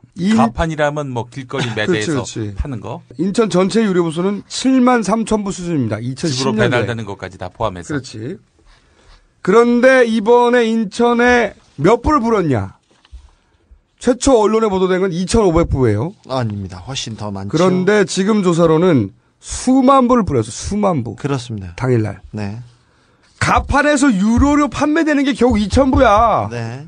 근데 무료로 뿌린 게 수만 부라고 당일 하루에. 네. 인천 문학경기장에서 프로야구 개막이 있었습니다. 그때 최소 5,000부가 5,000부 이상 풀렸고. 그리고 부평 지역에 특별히 많이 깔립니다. 그래서 또 부평신문의 한만송 기자가 이걸 최초로 보도를 했어요. 네네. 부평 지역에 유난히 많이 깔렸기 때문에 눈에 띈 거죠. 네. 근데 그 부평 1회 새누리당 후보가 누구냐? 네. 월간 조선 편집장 출신입니다. 조선일보로 기자를 거친 월간 기자 출신의 월간 조선 편집장 김연광 후보가 나왔습니다. 근데 신문에 인천면에 김연광 후보를 일방적으로 평드는 그 기사가 나옵니다. 인천 지역 기사 그 내용인데요. 김연광 따옴표 열고 친일파 손자다. 근데 상대방 후보 상대방 후보가 민주당의 홍영표였어요. 네, 홍은 친일파의 손자다. 기사가 그렇게 났어. 홍영표 그리고 그 옆에다가 홍영표는 막판 네거티브다 이렇게 제목을 내요. 그러니까 김영광은 쟤는 친일파 손자다. 이거는 네거티브야. 이렇게 편파적으로 기사를 내놓고 자기 신문사 출신 후보 그 후보가 있는 지역에 전락이 뿌려낸다고 이걸 무료로. 그래놓고 이렇게 A4 용지로 하나 붙여놓습니다. 이 신문은 오늘 하루만 주민 여러분께 홍보용으로 드리는 신문입니다. 부디 지나치지 마시고 가져가셔서 인천 지역 쪽에 기사를 읽어봐 주세요. 고맙습니다. 더 골 때리는 게 있어. 더 골 때리는 게. 민주당 쪽에 홍영표 후보를 바로 전날 이 기사가 나오기 바로 전날 박모 기자가 취재를 옵니다. 네. 그런데 박모 기자한테 물어봐요. 왜 왔냐고. 박모 기자가 잘 모르겠다. 편집국장 지시로 왔다. 이렇게 말했다는 거야. 그러니까 이 기사가 미리 준비된 게 아니야. 바로 전날 편집국장이 가라고 해서 가서 이 기사를 만들어낸 거라고. 그리고 신문을 이렇게 마구 돌리려면 이런 지국이나 지사에서 그냥 신문 좀 많이 찍어서 좀 나눠줘. 이렇게 할 수 없습니다. 이렇게 수만 부면. 그러니까 근데 핑계가 뭐냐. 마케팅 목적으로 인천 지역에 뿌렸다는 거야. 그래서 좀 알아봤어. 인천 지역에 마케팅 목적으로 수만 부가 뿌려진 사례가 있냐. 없다는 거야. 씨발 거기 있는 지국장들이. 없대. 이 그 A4 용지를 붙여놨던 지국장은 여자분이세요. 46살 먹은 여자분인데 제가 전화를 했어요. 지금 어떻게 되셨죠? 그거에 대해서는 말할 수 없어요. 그거에 대해서는 말 안 하겠어요. 그거에 대해서는 말하지 말래요. 이렇게 3번. 이게 이제 부평 공장에서 추가로 인쇄가 됐다고 하는데 이게 40여 개 지국이 있는데 동시에 뿌려줍니다. 네.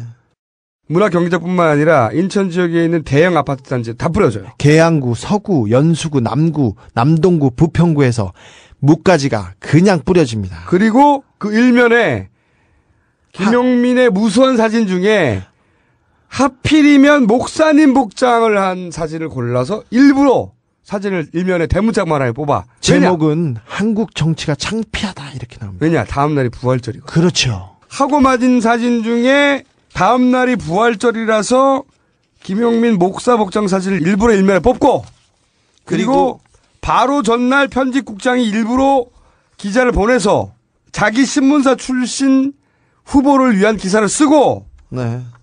그리고 추가로 인쇄를 부평공장에 해서 수만 부를 지국 전체를 동원해서 인천 전역에 막 뿌려.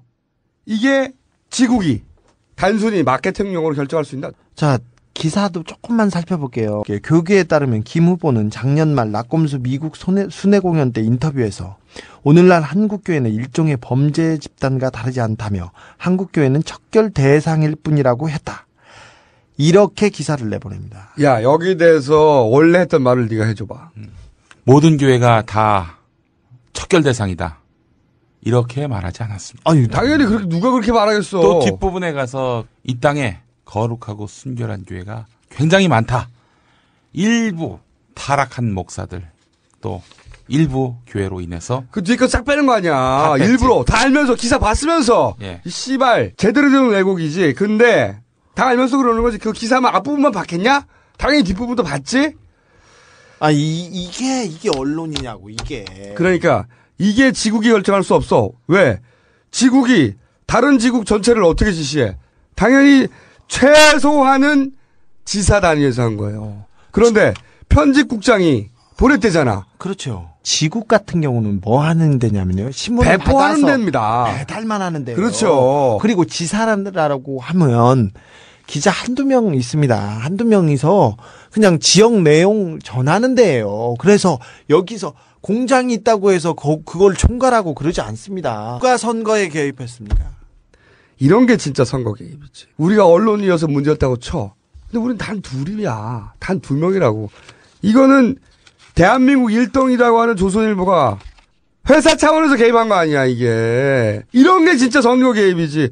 조중동이 선거 개입을 한 게 하루 이틀은 아니지만 이렇게 본격적이고 노골적으로 한 거는 진짜 최초야. 이번 선거 이렇게 때는 대놓고. 이번 선거 때는 조선일보가 진짜 빤스 벗고 뛰었습니다.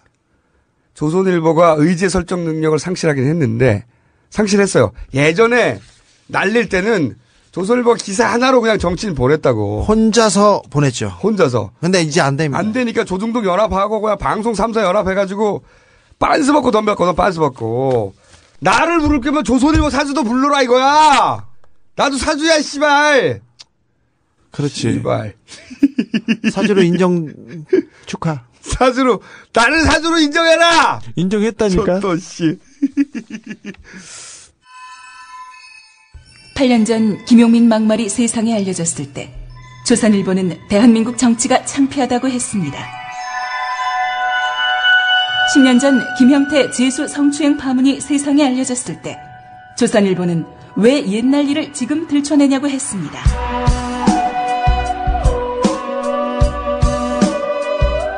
하고 싶은 말만 하는 신문 조선일보. 절동문의는 1577-8585입니다. 자, 오늘은 폭탄을 터뜨리려고 하는 건 아니고 저희가 워밍업 하고 있습니다. 워밍업. 선관위 얘기 나왔으니까 선관 얘기도 짧게 좀 하자고. 네. 슬슬 지금 특검하고 있어요. 11.6 부정선거 사건. 네. 잊고 계셨을 텐데 특검하고 있는데 오늘 소식 하나 정원할게요. 디도스 특검팀에서 경찰청을 또 압수수색했어요. 경찰청 사이버 테러 대응센터는 그 디도스 공격으로 선관위를 공격한 애들을 효과적으로 잘 잡은 수사를 잘한 팀이에요. 근데 오늘이 두 번째 압수수색이었는데 압수수색을 했어요. 그래서 오늘 3일 오전 10시 30분 특검팀 검사 1명하고 수사관 7명이 총 출동해가지고 저기 경찰청 본청에 있는 사이버 테러 대응센터에 압수영장을 딱 보여주면서 딱 들어갔어요. 사무실에. 딱 갔는데 사무실 그 앞에 있는 아줌마가, 청소하는 아줌마가 오늘은 바닥 청소하는 날이어서 왁스로 청소했으니까 들어가면 안 돼. 그래가지고 못 들어갔어요.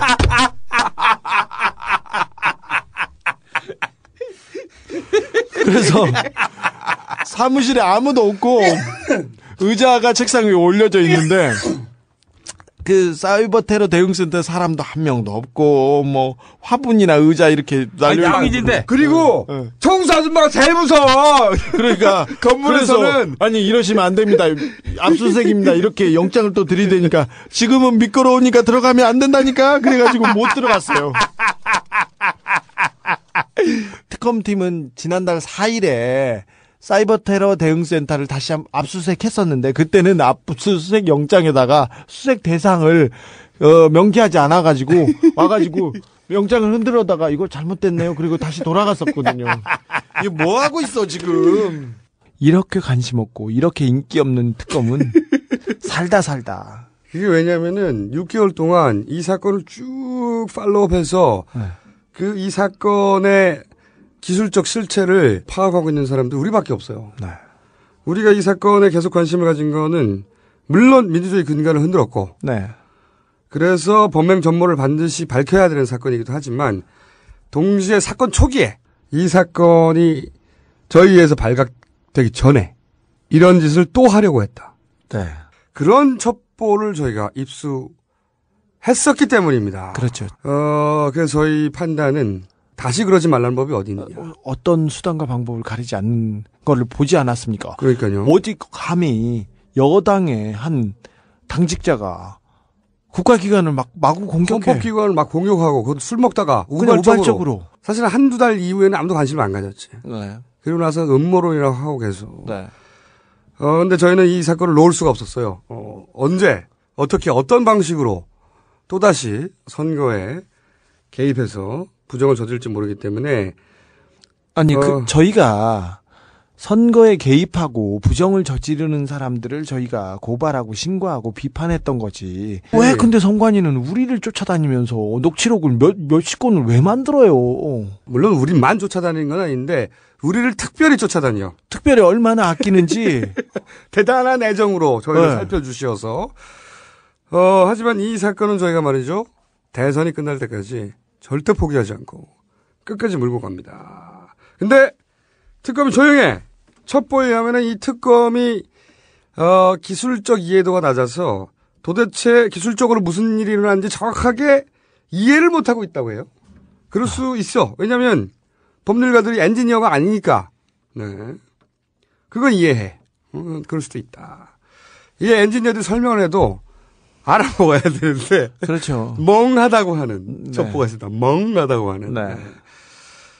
좋습니다. 그 전반의 기술적인 내용을 다 이해할 수 없다면은 여기까지 이해하는데 우리가 특검에 요구할 게 한 가지 있어요. 아주 가벼운. 그렇죠. 아주 간단합니다. 가벼운 팁입니다. 특검이 반드시 초반에 해줘야 하는 일입니다. 중간 수사 발표할 텐데 아마도 90일이니까 한 절반쯤 지나면 하겠죠. 한 가지 요구합니다. 우리가 그동안 주장했던 핵심이 뭐냐? 이게 이제 10월 26일 있었던 부정선거 사건은 20대 몇이 우발적인 외부로부터의 디도스 공격만으로 일어날 수 없다. 네. 이게 핵심이었어요. 네. 그래서 내부 조력자가 존재할 가능성이 대단히 높다. 네.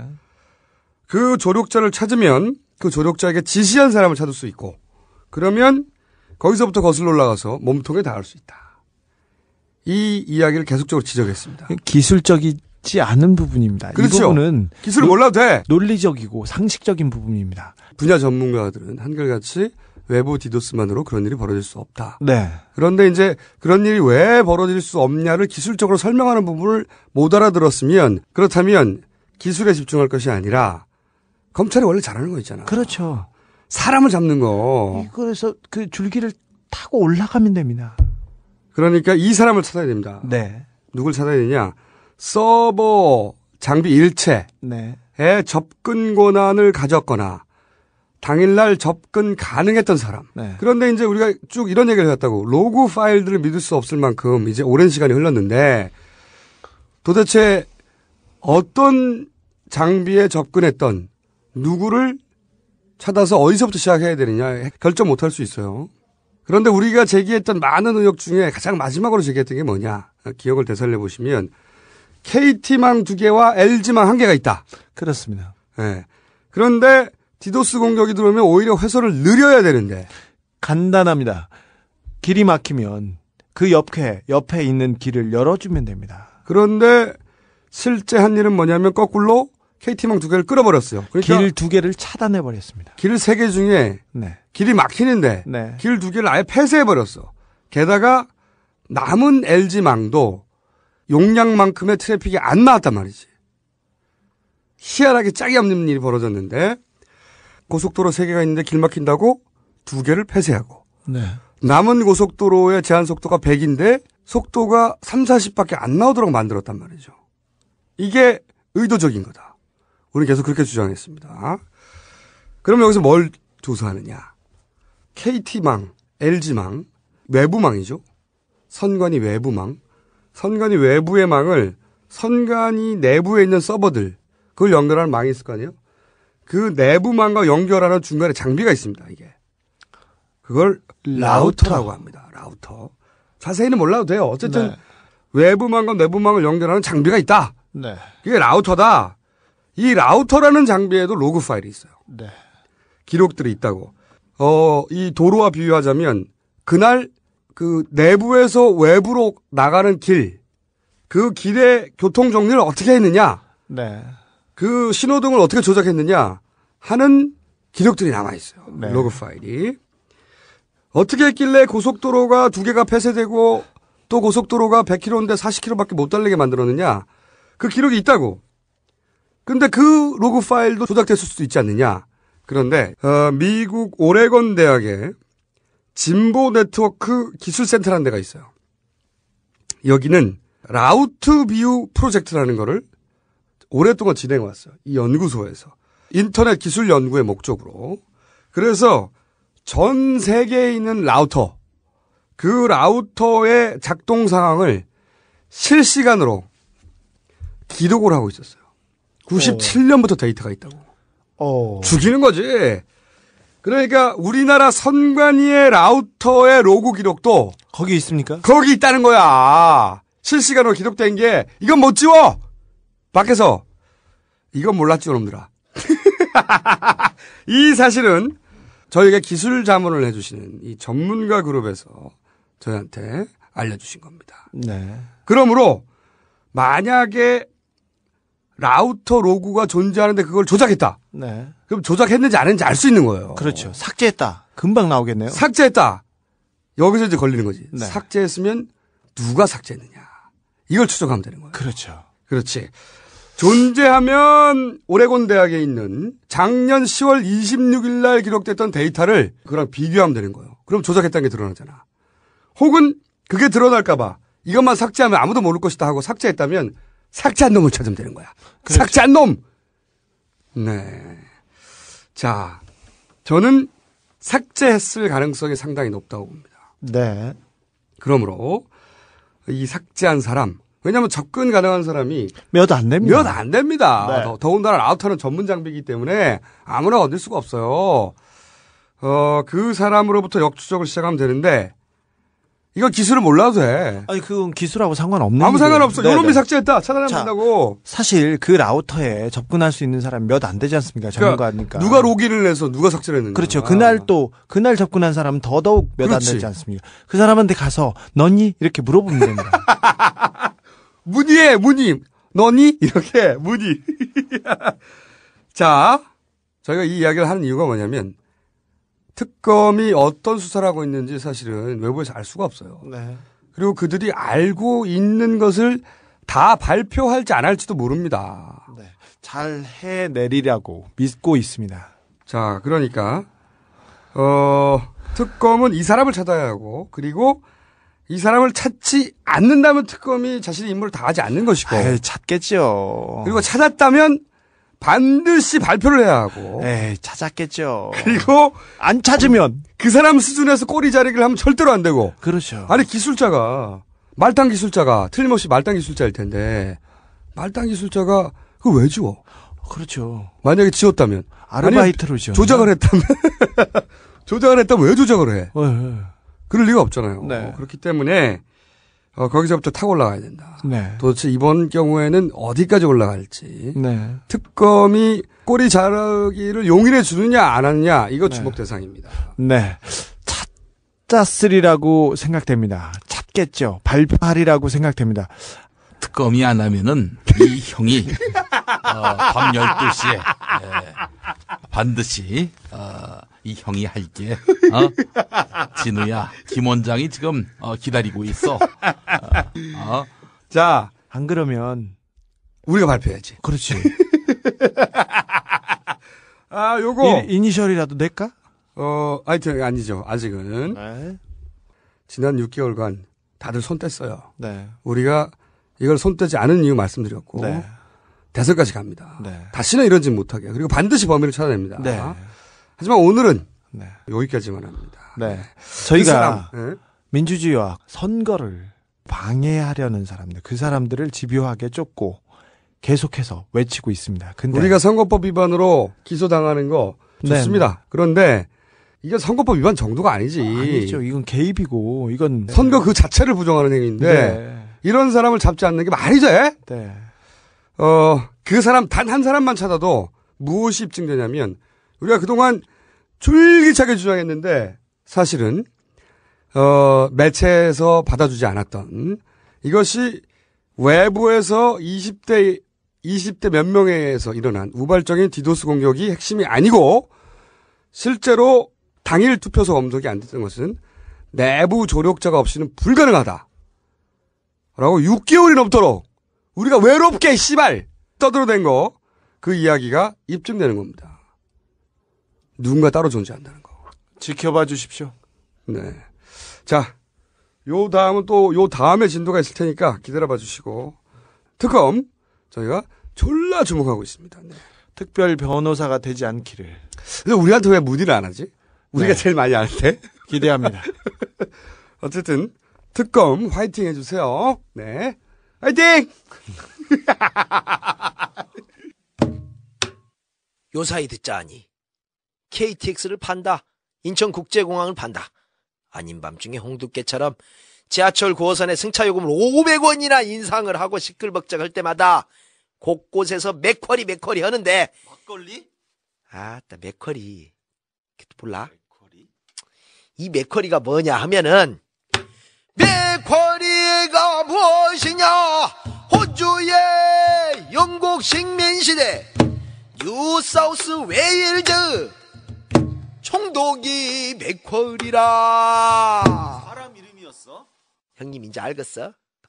그런데 왜 호주도 아닌 한국에서 맥쿼리라는 이름이 이리 야단인 것인가? 그도 그럴 것이 외국계 투자회사 맥쿼리가 총독 맥쿼리라도 된 마냥 우리나라의 온갖 기반시설, 인프라들을 쥐고 흔들어 대니 그것들을 대강만 훑어봐도 요렇던 것이었다.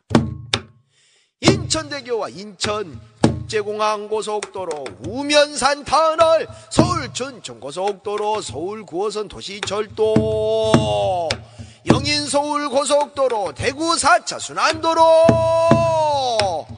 천안 논산 고속도로, 광주 제2순환도로, 경남 마창대교, 부산 수정산 백양터널, 신항만 컨테이너 포도까지 전국 방방곡곡 도로터널, 항만, 공항대교 할 것 없이 맥쿼리를 거치지 않은 곳이 없구나.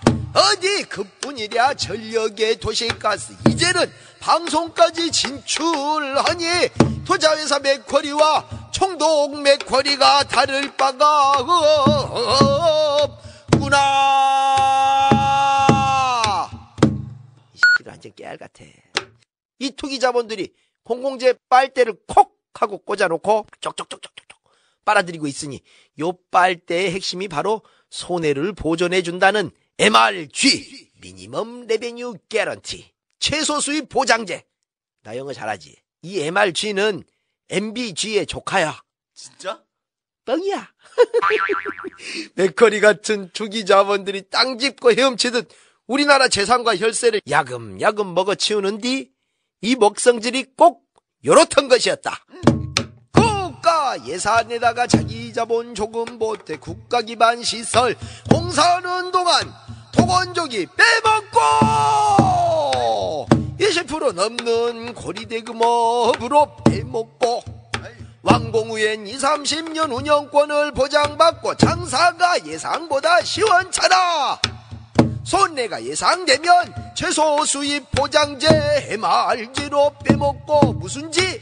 MRG! 에이. 시설 이용 요금 마구 올려 서민들 주머니 털어가니 MRG들과 MBG들이 혼나라 백성들의 곡간을 털털어 해먹는구나.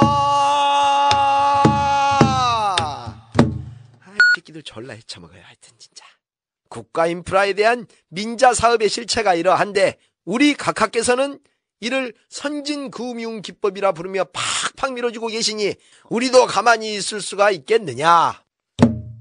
선진감호기법을 도입한 감옥에 각하를 모셔놓고 100권이나 넣어드립시다. 자, 마지막으로 하나만 더 짧게 정리합시다.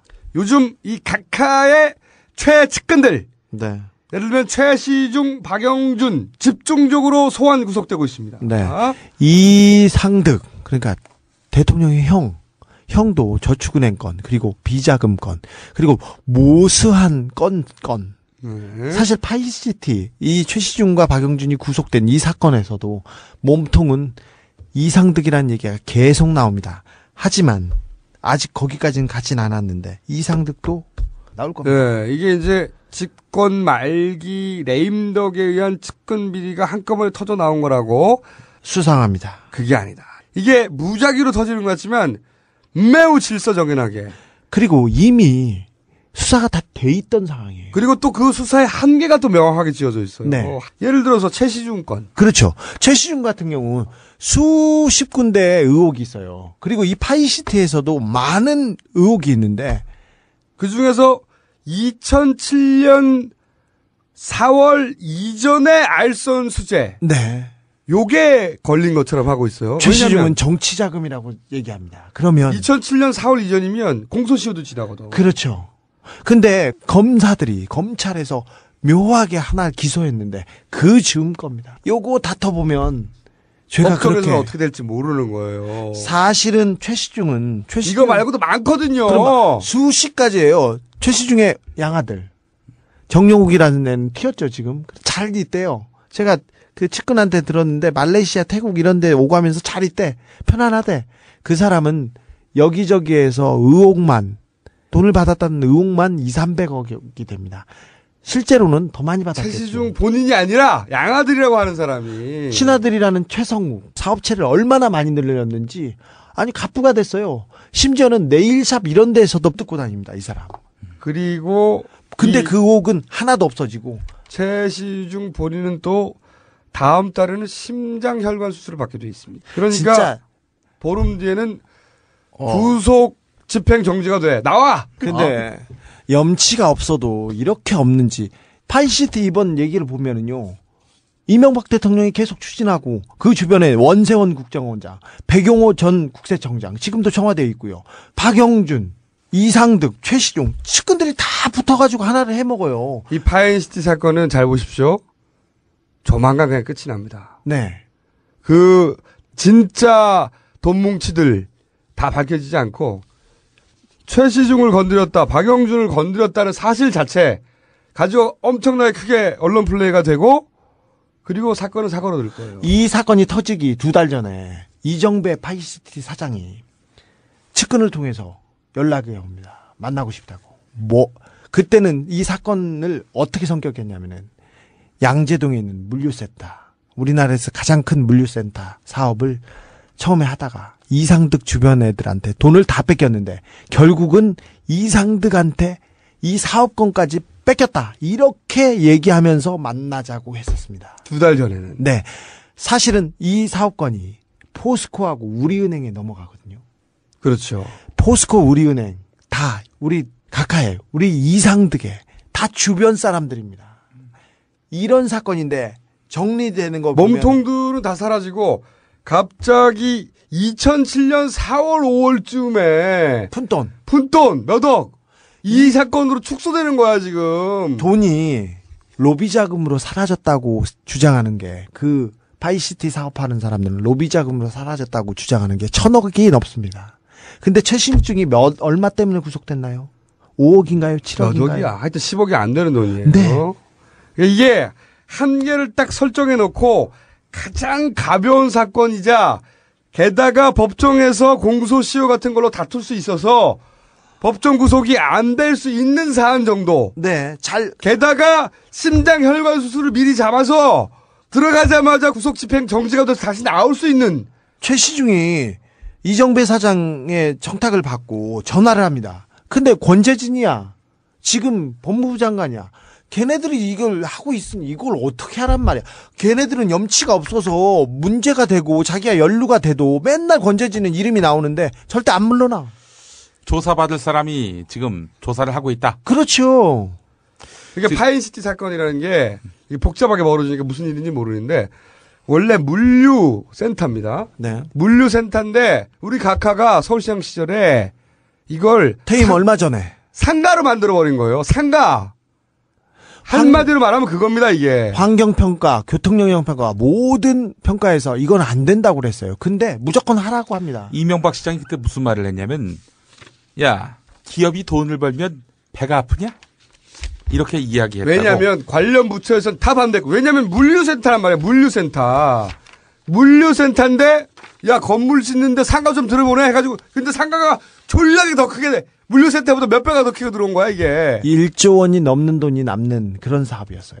만약에 그 허가를 도장을 다 찍어서 만들면. 내가 돈 벌면 배가 아프냐? 이렇게 이야기하실 기세가 아닌가. 자, 박영준은 압수수색 하루 전에 바로 전날 포장이사로 물건을 다 없앱니다. 포장이사가 당일날 되냐? 그리고 압수수색하는 당일날 박영준의 자금 세탁을 담당했던 것으로 의심받는 이동조 JN테크 회장은 또 중국으로 날아가셔. 네.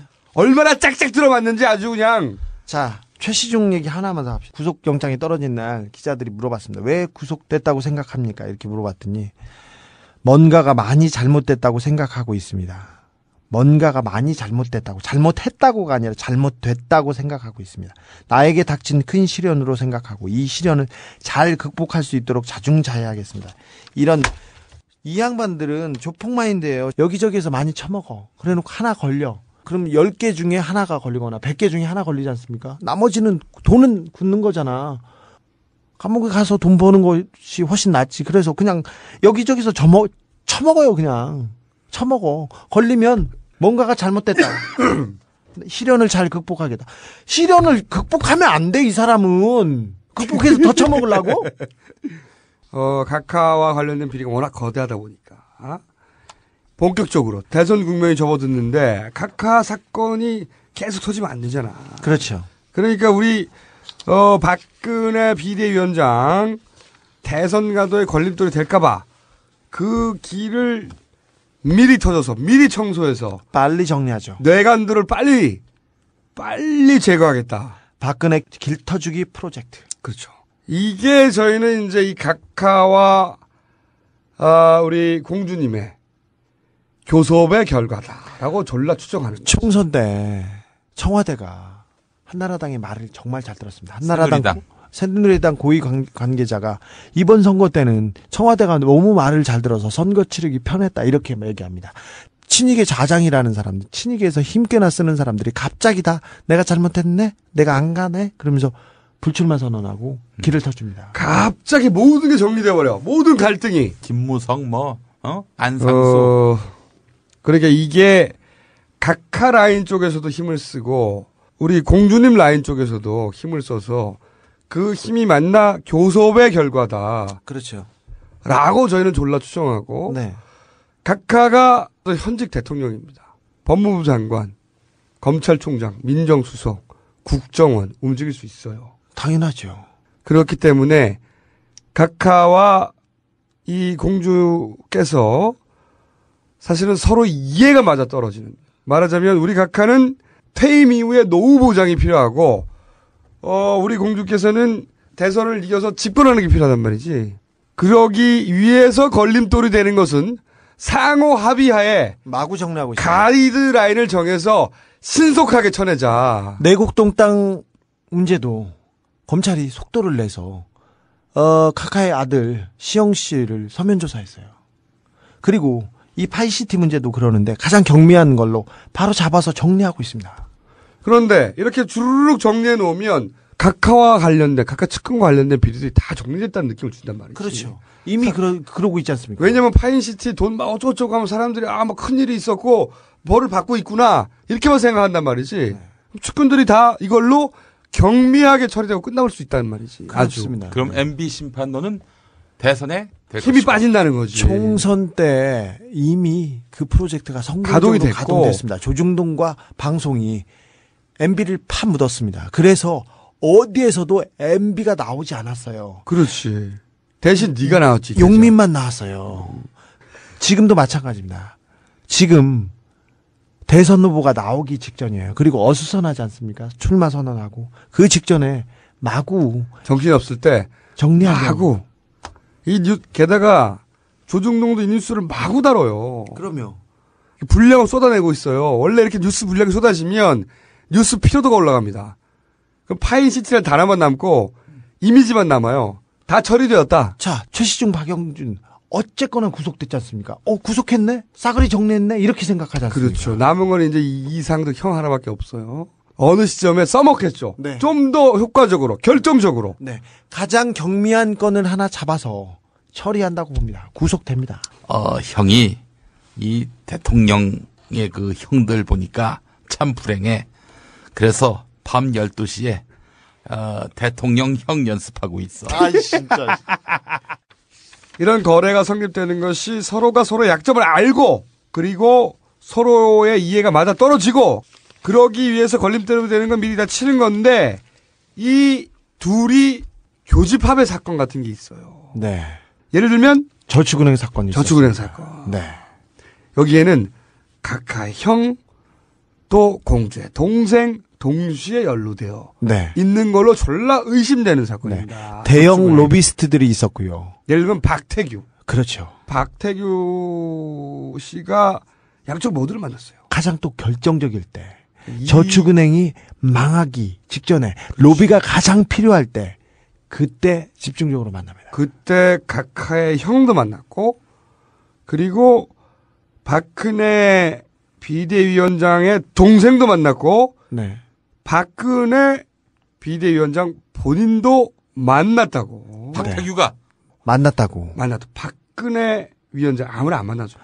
그럼요. 그런데 그것을 만났다고 증언하는 사람이 있고 저희가 그 사람을 만났어요. 굉장히 박태규의 측근입니다. 그렇죠. 모를 수 없는 박태규 씨가 누구를 만났는지 모를 수 없는 사람을 저희가 만나서 이야기를 직접 들었어요. 한겨레 20일에서 박근혜 비대위원장이 박태규 씨를 만난 것으로 알려졌다고 보도를 했으나 박근혜 비대위원장은 부인했습니다. 근데 아니다. 측근은 정확한 일시와 장소를 찝어서 얘기하고 있습니다. 자, 그 얘기를 저희가 한번 여기서 들어보겠습니다.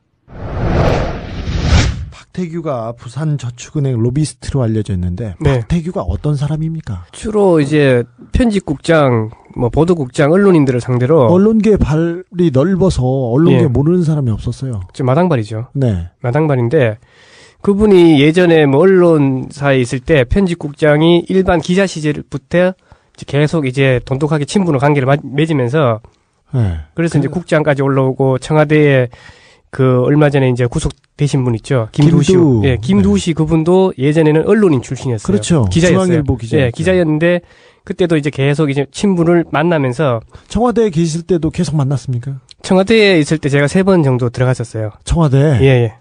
들어가면서 이제 처음에는 몰랐는데 김두시를 이제 나오는 자리에서 이분이 어디서 많이 봤는데 누군지는 몰랐죠, 처음에는. 아, 텔레비전에 나왔을 때? 예, 나왔는데 근데 이제 한 번, 두 번 이제 만나면서 이분이 이명박 대통령 그렇죠. 글 쓰시는 분이구나. 예. 그때서야 제가 알았죠. 박태규 씨가 또 누구 만났어요? 한전에 김쌍수라는 분이랑 네, 사장이요. 예, 그분이랑 예전에 안상수 네. 예, 앙상수 한나라당 그분도 만났었고 김문수 도지사 그리고 예전에 윤중영 기획재정부 장관. 기획재정부 장관. 저기 김문수 도지사는 언제 만났습니까? 김문수 도지사 그분은 2010년경에 자주 만나 뵌 것 같아요. 자주 만났어요? 예. 도지사 시절에. 그렇죠. 네. 어떤 일로 만나요? 바쁘신 분들이 무슨 이유가 없이 그냥 밥이나 먹자 이러지는 않았을 거 아닙니까? 주로 이제 처음에는 이제 안상수 대표를 만나는 자리에서 또 김문수 그때 한나라당 대표 시절에 박태규가 만난 거죠? 그렇죠. 예. 대단하네요. 예, 대표 시절에 이제 박태규 씨가 예전에 그 서대문로에 가면은 미당이랑 한정식 집이 있어요. 아, 네, 압니다. 미당. 저도 그 옆집에서 밥 많이 먹었어요. 예, 미당 한정식 집에 가면은 네. 그 일명 한복집이라고 하는데 알죠, 예. 거기서 이제 처음 만남을 가졌었어요. 고급 한정식 집이죠. 예, 안상수 대표가 만나는 자리인데 그때도 좀 제가 좀 이상한 게 보통 이제 초청을 했는 사람이 이제 술값을 내거나 그렇게 되는데 이상하게 안상수 대표의 비서 그분이 술값을 계산하더라고요. 아, 네. 그것도 당 대표인 법인카드를 계산하드라고요. 그래요? 좀 이상하다 생각을 들었었거든요. 박태규가 건물이네요, 건물을. 네. 네. 그러고 난 뒤에 자리를 한 2시간 반 정도 가지다가 이제 어떻게 박태규 씨가 이렇게 업무를 만들었는지 아니면 어떻게 이제 일을 만드는지 몰라도 안상수 대표의 휴대폰을 가지고 있더라고요. 안상수 대표 휴대폰을? 예, 휴대폰을 가지고 휴대폰 있으면서. 번호가 아니라? 예, 휴대폰을 가지고 있으면서 전화가 오니까 내가 이 휴대폰을 가지고 있는데 근데 멀리 안 갔으면은 잠시 좀 만납시다 그러더라고요. 아, 네. 그래서 이제 그 프라자 호텔이라고 있죠. 네. 예, 프라자 호텔에서 만나면서 내가 이러한 자리를 앞으로 계속 마련하고 앞으로 이런 쪽에 자리를 많이 해주고 조언도 많이 해줄 테니까 한번 자주 만남의 기회를 가집시다라는 얘기를 하더라고요. 그때 안상수 대표가 대권의 뜻이 있어서 꿈을 크게 꿀 때입니다. 그때 그림을 크게 그런 것 그릴 같아요. 때였습니다. 네. 그래서 이제 안상수 대표가 박태규 씨한테 명함이 있으면 하나만 돌라 그러니까 어차피 정치 부르고 명함이 없잖아요. 사무실도 없고 아무것도 없거든요. 네. 그래서 명함은 사무실도 없습니까? 네, 없었습니다. 없었는데 명함은 없고 내 연락처를 알려드릴 테니까 앞으로 좋은 만남을 가지자. 그런 얘기를 한 번 더 했었어요. 네. 그러고 난 이후에 이제 한 일주일인가 10일 정도 지나고 난 후에 이제 그 국회 부근에 일식집인데 점심 식사를 한번 또 같이 한 적이 있었어요. 아, 단둘이서. 네. 그러면서 이제 거기서 이제 한 시간 반인가 이제 얘기를 나누시고 또 나오시더라고요. 네. 그러고 이후에는 또 이제 또 미당이라든지 아니면은 한 2군데가 더 있어요. 더 있는 지금 생각이 안 나거든요. 네. 그 2군데를 또 이제 안상수 대표 자주 만났네요. 예. 자, 안상수 대표하고는 자주 만났습니다. 근데 그 이후에 김문수 도지사도 자주 만났습니까? 자주 만났죠. 어디서 만났습니까? 언제쯤 만났습니까? 그때도 이제 안상수 대표랑 한참 만나는 그 시기에 네. 같이 만났죠. 2010년 경인데 초네요. 안상수 대표가 예전에 그 자서전 한번 한 적이 있었어요. 책을 낸 적이. 네네. 그때 한참 만났죠. 김문수 도지사랑 같이도 만나고 어떤 일 때문인지 모르시고요. 그렇죠. 저는 이제 대기를 하고 있었으니까. 근데 자주 만났다 이거죠. 자주 만났죠. 2010년이면 부산저축은행에서는 무슨 일이 벌어지고 있으니 한참 어려울 때였는데. 예. 그렇습니다. 김문수 도지사는 자주 만났고. 네. 한정식집 그리고 호텔에서도 만났습니까? 호텔에서 만났죠. 어느 호텔이요? 호텔은 이제 인터콘티넨탈 호텔도 네. 있었고. 네. 그리고 프라자 호텔. 네. 그리고 저기 팔레스 호텔. 네. 거기 팔레스 호텔 중식당. 네. 네. 프라자 호텔 일식당. 네. 뭐 많이 가던 곳이에요. 네, 맞습니다. 네. 그리고 네. 또 이상득 의원도 한 2번 정도 만난 걸로 제가 봤습니다. 언제 만났습니까? 2011년 초로 알고 있거든요. 네. 초에 만나가지고 이렇게 커피숍에서 이야기하는 모습을 봤는데 그때 당시에는 이상득인지 몰랐었어요, 제가. 2011년 초에. 예. 어디서 만났어요? 어느 호텔? 인터콘티넨탈 호텔에서요. 호텔 커피숍에서. 예. 1층 커피숍. 1층 커피숍이 아니라. 그 넓은 공간인데. 예, 1층 커피숍이 아니라 그 1층에도 보면은 약간 복층으로 된 데가 있어요. 아, 그렇죠. 구석진데, 어두운데. 네. 어두운 데서 얘기를 하고 계시다. 그분은 항상 만나면은 항상 구석진데라든지 안쪽으로 들어가요. 어두운 네. 곳으로. 거기서 이상득 의원을 만났다. 예, 얘기한 거 들었죠. 2011년 초라. 예. 그 중요한 시기에 만났네요. 2번 만났다고요? 한 2번 정도 본 것 같아요. 인터콘티넨탈 호텔하고 그랜드 인터하고 네. 그쪽에서 한번 만나 뵌 것 같아요. 아, 코엑스 인터, 그랜드 인터. 예. 네네. 인터콘티넨탈 호텔에서 또 다른 분도 만나셨죠? 예. 그 G20 정상회담 때 그 네. 기간이거든요. 그 기간에 박태규 씨가 차를 타면서 네. 그 박근혜 대표와 만나가지고 이런저런 얘기를 하고 탔다. 그런 얘기를 하더라고요. 네. 그래서 뭐 박태규 씨가 박근혜 한나라당 전 대표를 만났다. 그분이 아무나 만나는 분이 아니신데. 제가 한 번씩 이래 얘기를 통하는 걸 들어보니까 그 박정희 대통령에 대한 빚을 갚기 위해서 네. 너무나도 뭐 억울한 면도 있고 너무나도 사죄할 일이 있는데 큰딸 박근혜 씨를 통해서 내가 대신 사과하니까 마음이 편하다는 통화 내용을 몇 번 들었었어요. 그래요? 예. 누군지는 모르겠어요. 그 누가 통화했는지는. 2010년 11월. 네. G20 정상회담 기간에 아주 바쁠 때인데 그때 코엑스 인터컨티넨탈 호텔에서 박태규 씨가 박근혜 전 대표를 만났다는 거죠. 그렇죠. 그 당시에는 박태규 씨가 부산저축은행 구명을 위해서 정관계에 아주 광범위한 로비를 하고 있었을 때입니다. 근데 그 당시에 만났습니까? 네. 부산저축은행 로비스트로 맹활약을 하는 거에 대해서는 알고 있었죠. 그 당시에. 그 당시에는 이제 그 임피리얼 호텔이라고 네.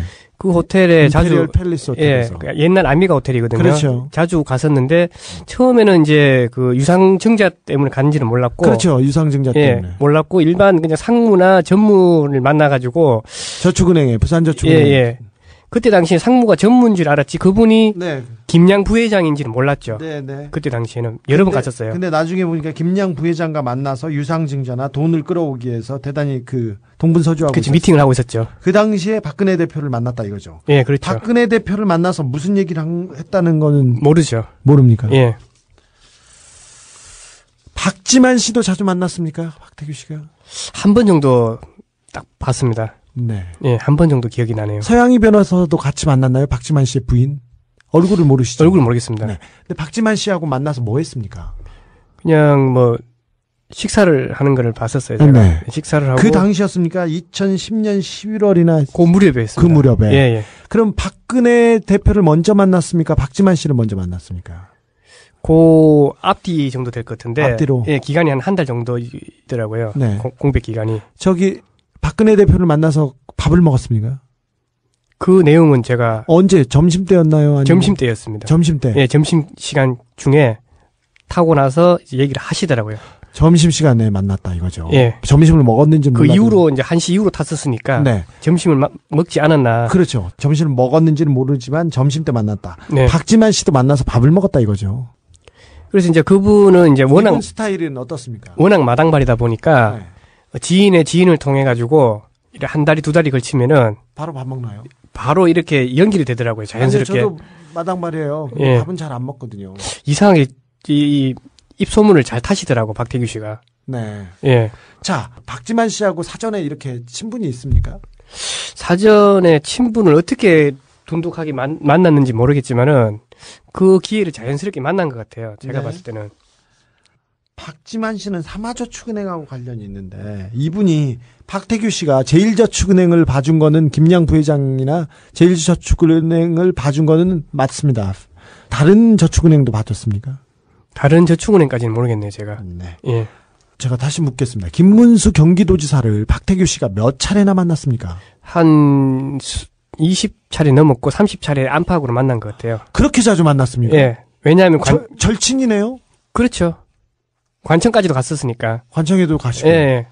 왔다 갔다. 일요일도 관청에도 가고, 뭐 평일날 뭐 양평이나 그쪽에서 이제 골프 치나요? 예, 아니요. 식사도 같이 했었고, 네. 공도 같이 쳤었어요. 네. 쳤었고. 골프도 같이 하고, 저기도 했다고요? 관청에, 그 관사에 같이. 관사에도 여러 번 갔었죠. 한 서너 번 갔었죠. 제가 매우 알기로. 가까운 사람이었네요?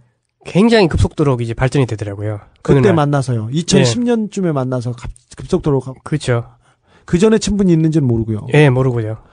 예, 공도 치고 안상수 대표, 김문수 도지사랑도 같이도 공도 쳤을 때도 있었죠. 네. 치고 그 앞전에 이상하게 전두환 대통령이 앞전에 티업이 또 있어가지고. 골프장 어디 갔습니까? 한성 갔습니까? 한성이 아니라 아니요, 거기가 아니고 거기가 기억이 안 나는데 하여튼 경기도 쪽이에요. 네. 경기도 어느 동네? 경기도 양평 쪽이었어요, 제가. 네. 예. 알겠습니다. 김문수 도지사하고는 절친이었고, 그 다음에 네. 박근혜 대표도 부산저축은행 구명을 위해서 정관계로 열심히 뛸 때. 그쵸. G20 정상회담 기간 중에 한참 시끄러웠던 네. 2010년 11월. 네. 점심 때 만나서 어떤 얘기를 하고 헤어졌다. 예, 그렇죠. 잘 알겠습니다. 네. 그러니까 각각 혼자만 연루된 게 아니야, 이게. 그렇죠. 이게 어떻게 하다 보니까 우리 박근혜 비대위원장도 등장을 해요. 동일한 사건에. 네. 총선 직전에 이철수 또 다른 로비스트입니다. 대형 로비스트입니다. 이철수가 잡혔습니다. 검찰이 잡기 싫었습니다. 하지만 우리가 모종의 역할을 해서 잡았습니다. 요 사건들 오늘은 간단하게 맛배기로 워밍업으로 간을 보고 앞으로 저희가 쭉 다루기로 하겠습니다. 네.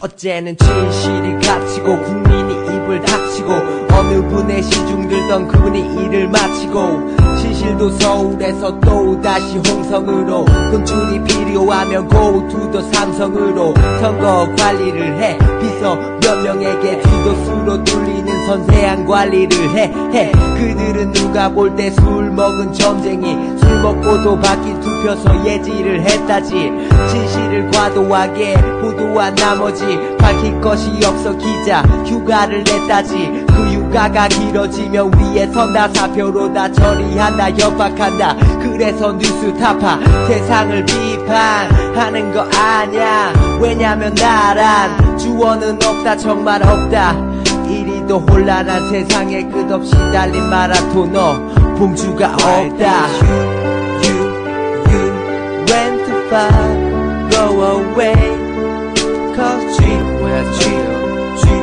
이게 다 국내 시대 노래들입니다 G Why did you went too far go away Cause G 뭐야 G 이게 다 국내 시대 노래들입니다 G 베이베 돌아오라 마지막으로 요 얘기도 좀 해야 되겠다. 야, 요즘 보수 매체에서 말이죠. 안철수, 김두관 쌍끌이 작전이 한창이에요. 그렇죠. 쌍끌이더라고요. 쌍끌이야. 뭐냐면은 막끌이야. 안철수는 마치 대권 선언을 한 것처럼 네. 막 보도를 했다고 총선 끝나자마자. 그러다가 왜 안 움직이냐 그러면서 막 우유부단한 사람처럼 막 만들고 그렇지. 있어. 근데 실제 알고 보면 안철수는 한마디도 한 적이 없어요. 안철수 원장은. 네. 그런데 보수 언론에서는 기정사실로 막 때려나갔거든. 이미 선언을 하고 번복을 하고 선언을 하고 번복을 15번 한 사람처럼 벌써 그렇죠. 보도하고 그게 있어요. 작전인 거거든. 안철수 원장 여기다 대고 자기가 또 안 했다 그러면 우유부단하거나 말 바꾸는 사람, 번복하는 사람처럼 몰아가려고 하는 것이고. 지금 그 이미지 만들기 시작됐습니다. 총선 다음 날부터 시작됐어요. 바로. 네. 아니 그리고 새누리당이 총선에서 승리를 하고 갑자기 왜 안철수 얘기를 해? 그래 안철수의 효과 안철수가 뭐 선거 때 너무 잘했다 막 안철수 띄우기를 막 해. 문재인은 죽쓰고 안철수 잘했다. 갑자기 안철수 원장한테 포커스를 줍니다. 그러면서 안철수 원장 나온다. 네. 나왔다 사실은. 네. 사실상 대권이다. 그거를 중앙일보 일면에서 막 치고 나가죠. 일면에. 그러면 사람들이 또 기대감을 가지는데 안철수 원장은 그런 적이 없거든. 그래서 가만히 있으면은 피로감이 생겨요. 실망감과. 안철수 원장은 가만히 있는데 뉴스를 만들어서 사실은 실망감, 피로감을 쌓게 만든다고 이게 작전이거든. 네. 그걸 노리는 거예요. 그러면서 문국현 전 창조한국당 대표한테 갑자기 마이크를 들이댑니다. 네. 그러니까 자기한테 마이크가 왔으니까 기업인 출신으로. 그렇죠. 안녕하십니까. 문국현입니다. 안철수 원장 나와야지요. 엄기영이야. 안철수. 야, 목소리가. 아니, 근데 비슷하긴 한데, 엄기영이 더 비슷했어. 문국현입니다. 이게 또 보수의 프레임이에요. 안철수는 제2의 문국현이다 프레임을. 그렇죠. 뒤집어 씌우려는 거예요. 그렇죠. 문국현 전 대표가 어쨌든 실패했으니까. 네. 문국현 전 대표가 처음 등장했을 때만 해도 대단한 기대감을 불러일으켰단 말이에요. 그렇죠. 네. 결과적으로는 실패했고 지금은 정치 전선에서 완전히 떠났거든. 네. 그 기억을 모두가 하고 있으니까 갑자기 그 프레임을 갖다 씌우려고 하는 거죠. 문국현이 안철수를 얘기하고 내가 실패했으니 뭐 안철수가 좋은 사람 이렇게 하면서 이미지가 오버랩되게 지금 전략을 구사하기 그렇죠. 시작했어요. 그러면서 또 보수 매체에서 갑자기 김두관이 두렵다. 김두관이 경쟁력이다. 막 띄우기 시작합니다. 네. 이게 이제 또 친노 분열의 프레임을 짤 수 있거든 이렇게 되면. 그렇게 해서 보수는 사실 총선이 끝나자마자 자기들이 원하는 대선 프레임을 짜기 시작한 거예요. 정말 이 사람들 무섭게. 바로 들어가. 네. 바로. 보여요. 이 대선 프레임에 넘어와가지고 안철수에 대해서 자꾸 얘기하고 그럼 안 되거든. 무시해야 돼. 아니, 안철수는 아무 얘기도 한 적이 없잖아요. 사실은 보수가 대선 프레임을 짜지 않은 적이 없어요. 항상 주도했죠. 이번에는 그러면 안 되거든. 그 첫 발을 안철수, 김두관 쌍끌이 작전으로 시작했다. 네. 여기 넘어가면 안 된다. 이 얘기를 저희가. 안철수 원장은 선거 끝나고 한마디도 한 적이 없어요. 중앙일보가 처음 터뜨렸지. 네, 일면 탑으로. 근데 중앙일보 일면 탑이 다 본인 얘기는 없어. 측근들, 측근의 주변 정치인들. 아니, 측근의 이름도 안 나와, 다. 그리고 안 원장 주변에서도 이 사람이 누군지를 못 찾을 정도로 애매모호해요. 전부 다 모인사야. 대선 출마를 선언했다는데 아무도 이름이 실명으로 안 나와요. 아니, 모인사로 도배된 기사를 대선 출마 기정사실 기사로 냈다니까? 총선 끝나자마자. 참 잘 굴리는 것 같아요, 마구. 지금은 그렇게 마구 보수 매체에서 짜려고 하는 자기들만의 대선 프레임에 걸려들면 안 됩니다. 네. 지금은 좀 여유를 가져야 돼요. 네. 생각해보면 노무현 대통령도 후보가 결정된 이후에 한때 지지율이 이해창, 정몽준, 그 다음 3위까지 떨어진 적이 있어요. 많이 떨어졌었어요. 한참 떨어져서 당시에 민주당 내에서 후보를 바꿔야 된다는 얘기가 나왔다고. 후단협이라고 가장 강력한 조직이 있었어요. 그러면서 탈당한 의원들이 한두 개 아니었어. 많았죠. 노무현 안 된다고 바꿔야 된다고. 노무현 대통령이 그런 시절이 있었어요. 그리고 견디다 못해서 대선 한 달 전에 여론조사로 단일화를 했다고. 그걸 불리한 상황이었는데 그걸 받아들였죠. 분명히 여론조사 지지도는 정몽준 후보한테 지고 있었습니다. 하지만 그 불리한 조건을 다 받아들여서 단일화가 성사됩니다. 그러니까 대선은 복마전입니다. 앞으로 엄청나게 많은 일들이 벌어져요. 시간이 많이 남았어요, 아직. 갈 길이 멉니다. 그러니까 보수 매체에서 뭐라고 하면 일단 그 의도를 의심해야 돼요. 아까 보셨지 않습니까? 조선일보의 맨 얼굴을. 그러니까 보수 매체는 그들만의 대선판을 시작했어요. 조선일보에서 칭찬하면 그게 잘못됐다는 거를 생각을 해야 됩니다. 항상 왜 이런 말을 할까? 왜 누군가를 칭찬할까? 왜 누군가를 공격할까? 그 관점에서 그들의 의도를 파악해라.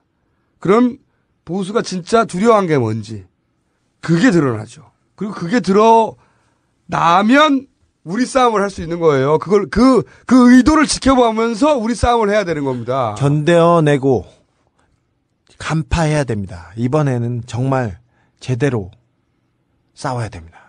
그 작업을 이제 저희가 시작할 테니까. 드디어 본 게임이 시작됐어. 네. 이 싸움이, 이 본 게임이 끝나는 그날까지. 네. 용민 네가 오랜만에 해봐. 쫄지 마. 형이. 야, 그만하고. 우리 선거 끝나는 날까지. 진우 왜 이렇게 웃어? 정말 똑같아. 너무 똑같아. 라면 먹고 싶어? 본 게임이 끝나는 그날까지 쫄지 마. 끝. 병말고. 두준 네가 한번 해봐. 저는 그거 안 돼요. 한번 해봐. 쫄지 마. 에이, 안 돼. 졸라게 매가리가 없네. 씨발. 자, 그럼 다시 하겠습니다. 제가 할 수 없이. 본 게임이 시작됐어요. 이 본 게임이 끝나는 그날까지 아무도 쫄지 마! 끝! On the upright. So frustrated.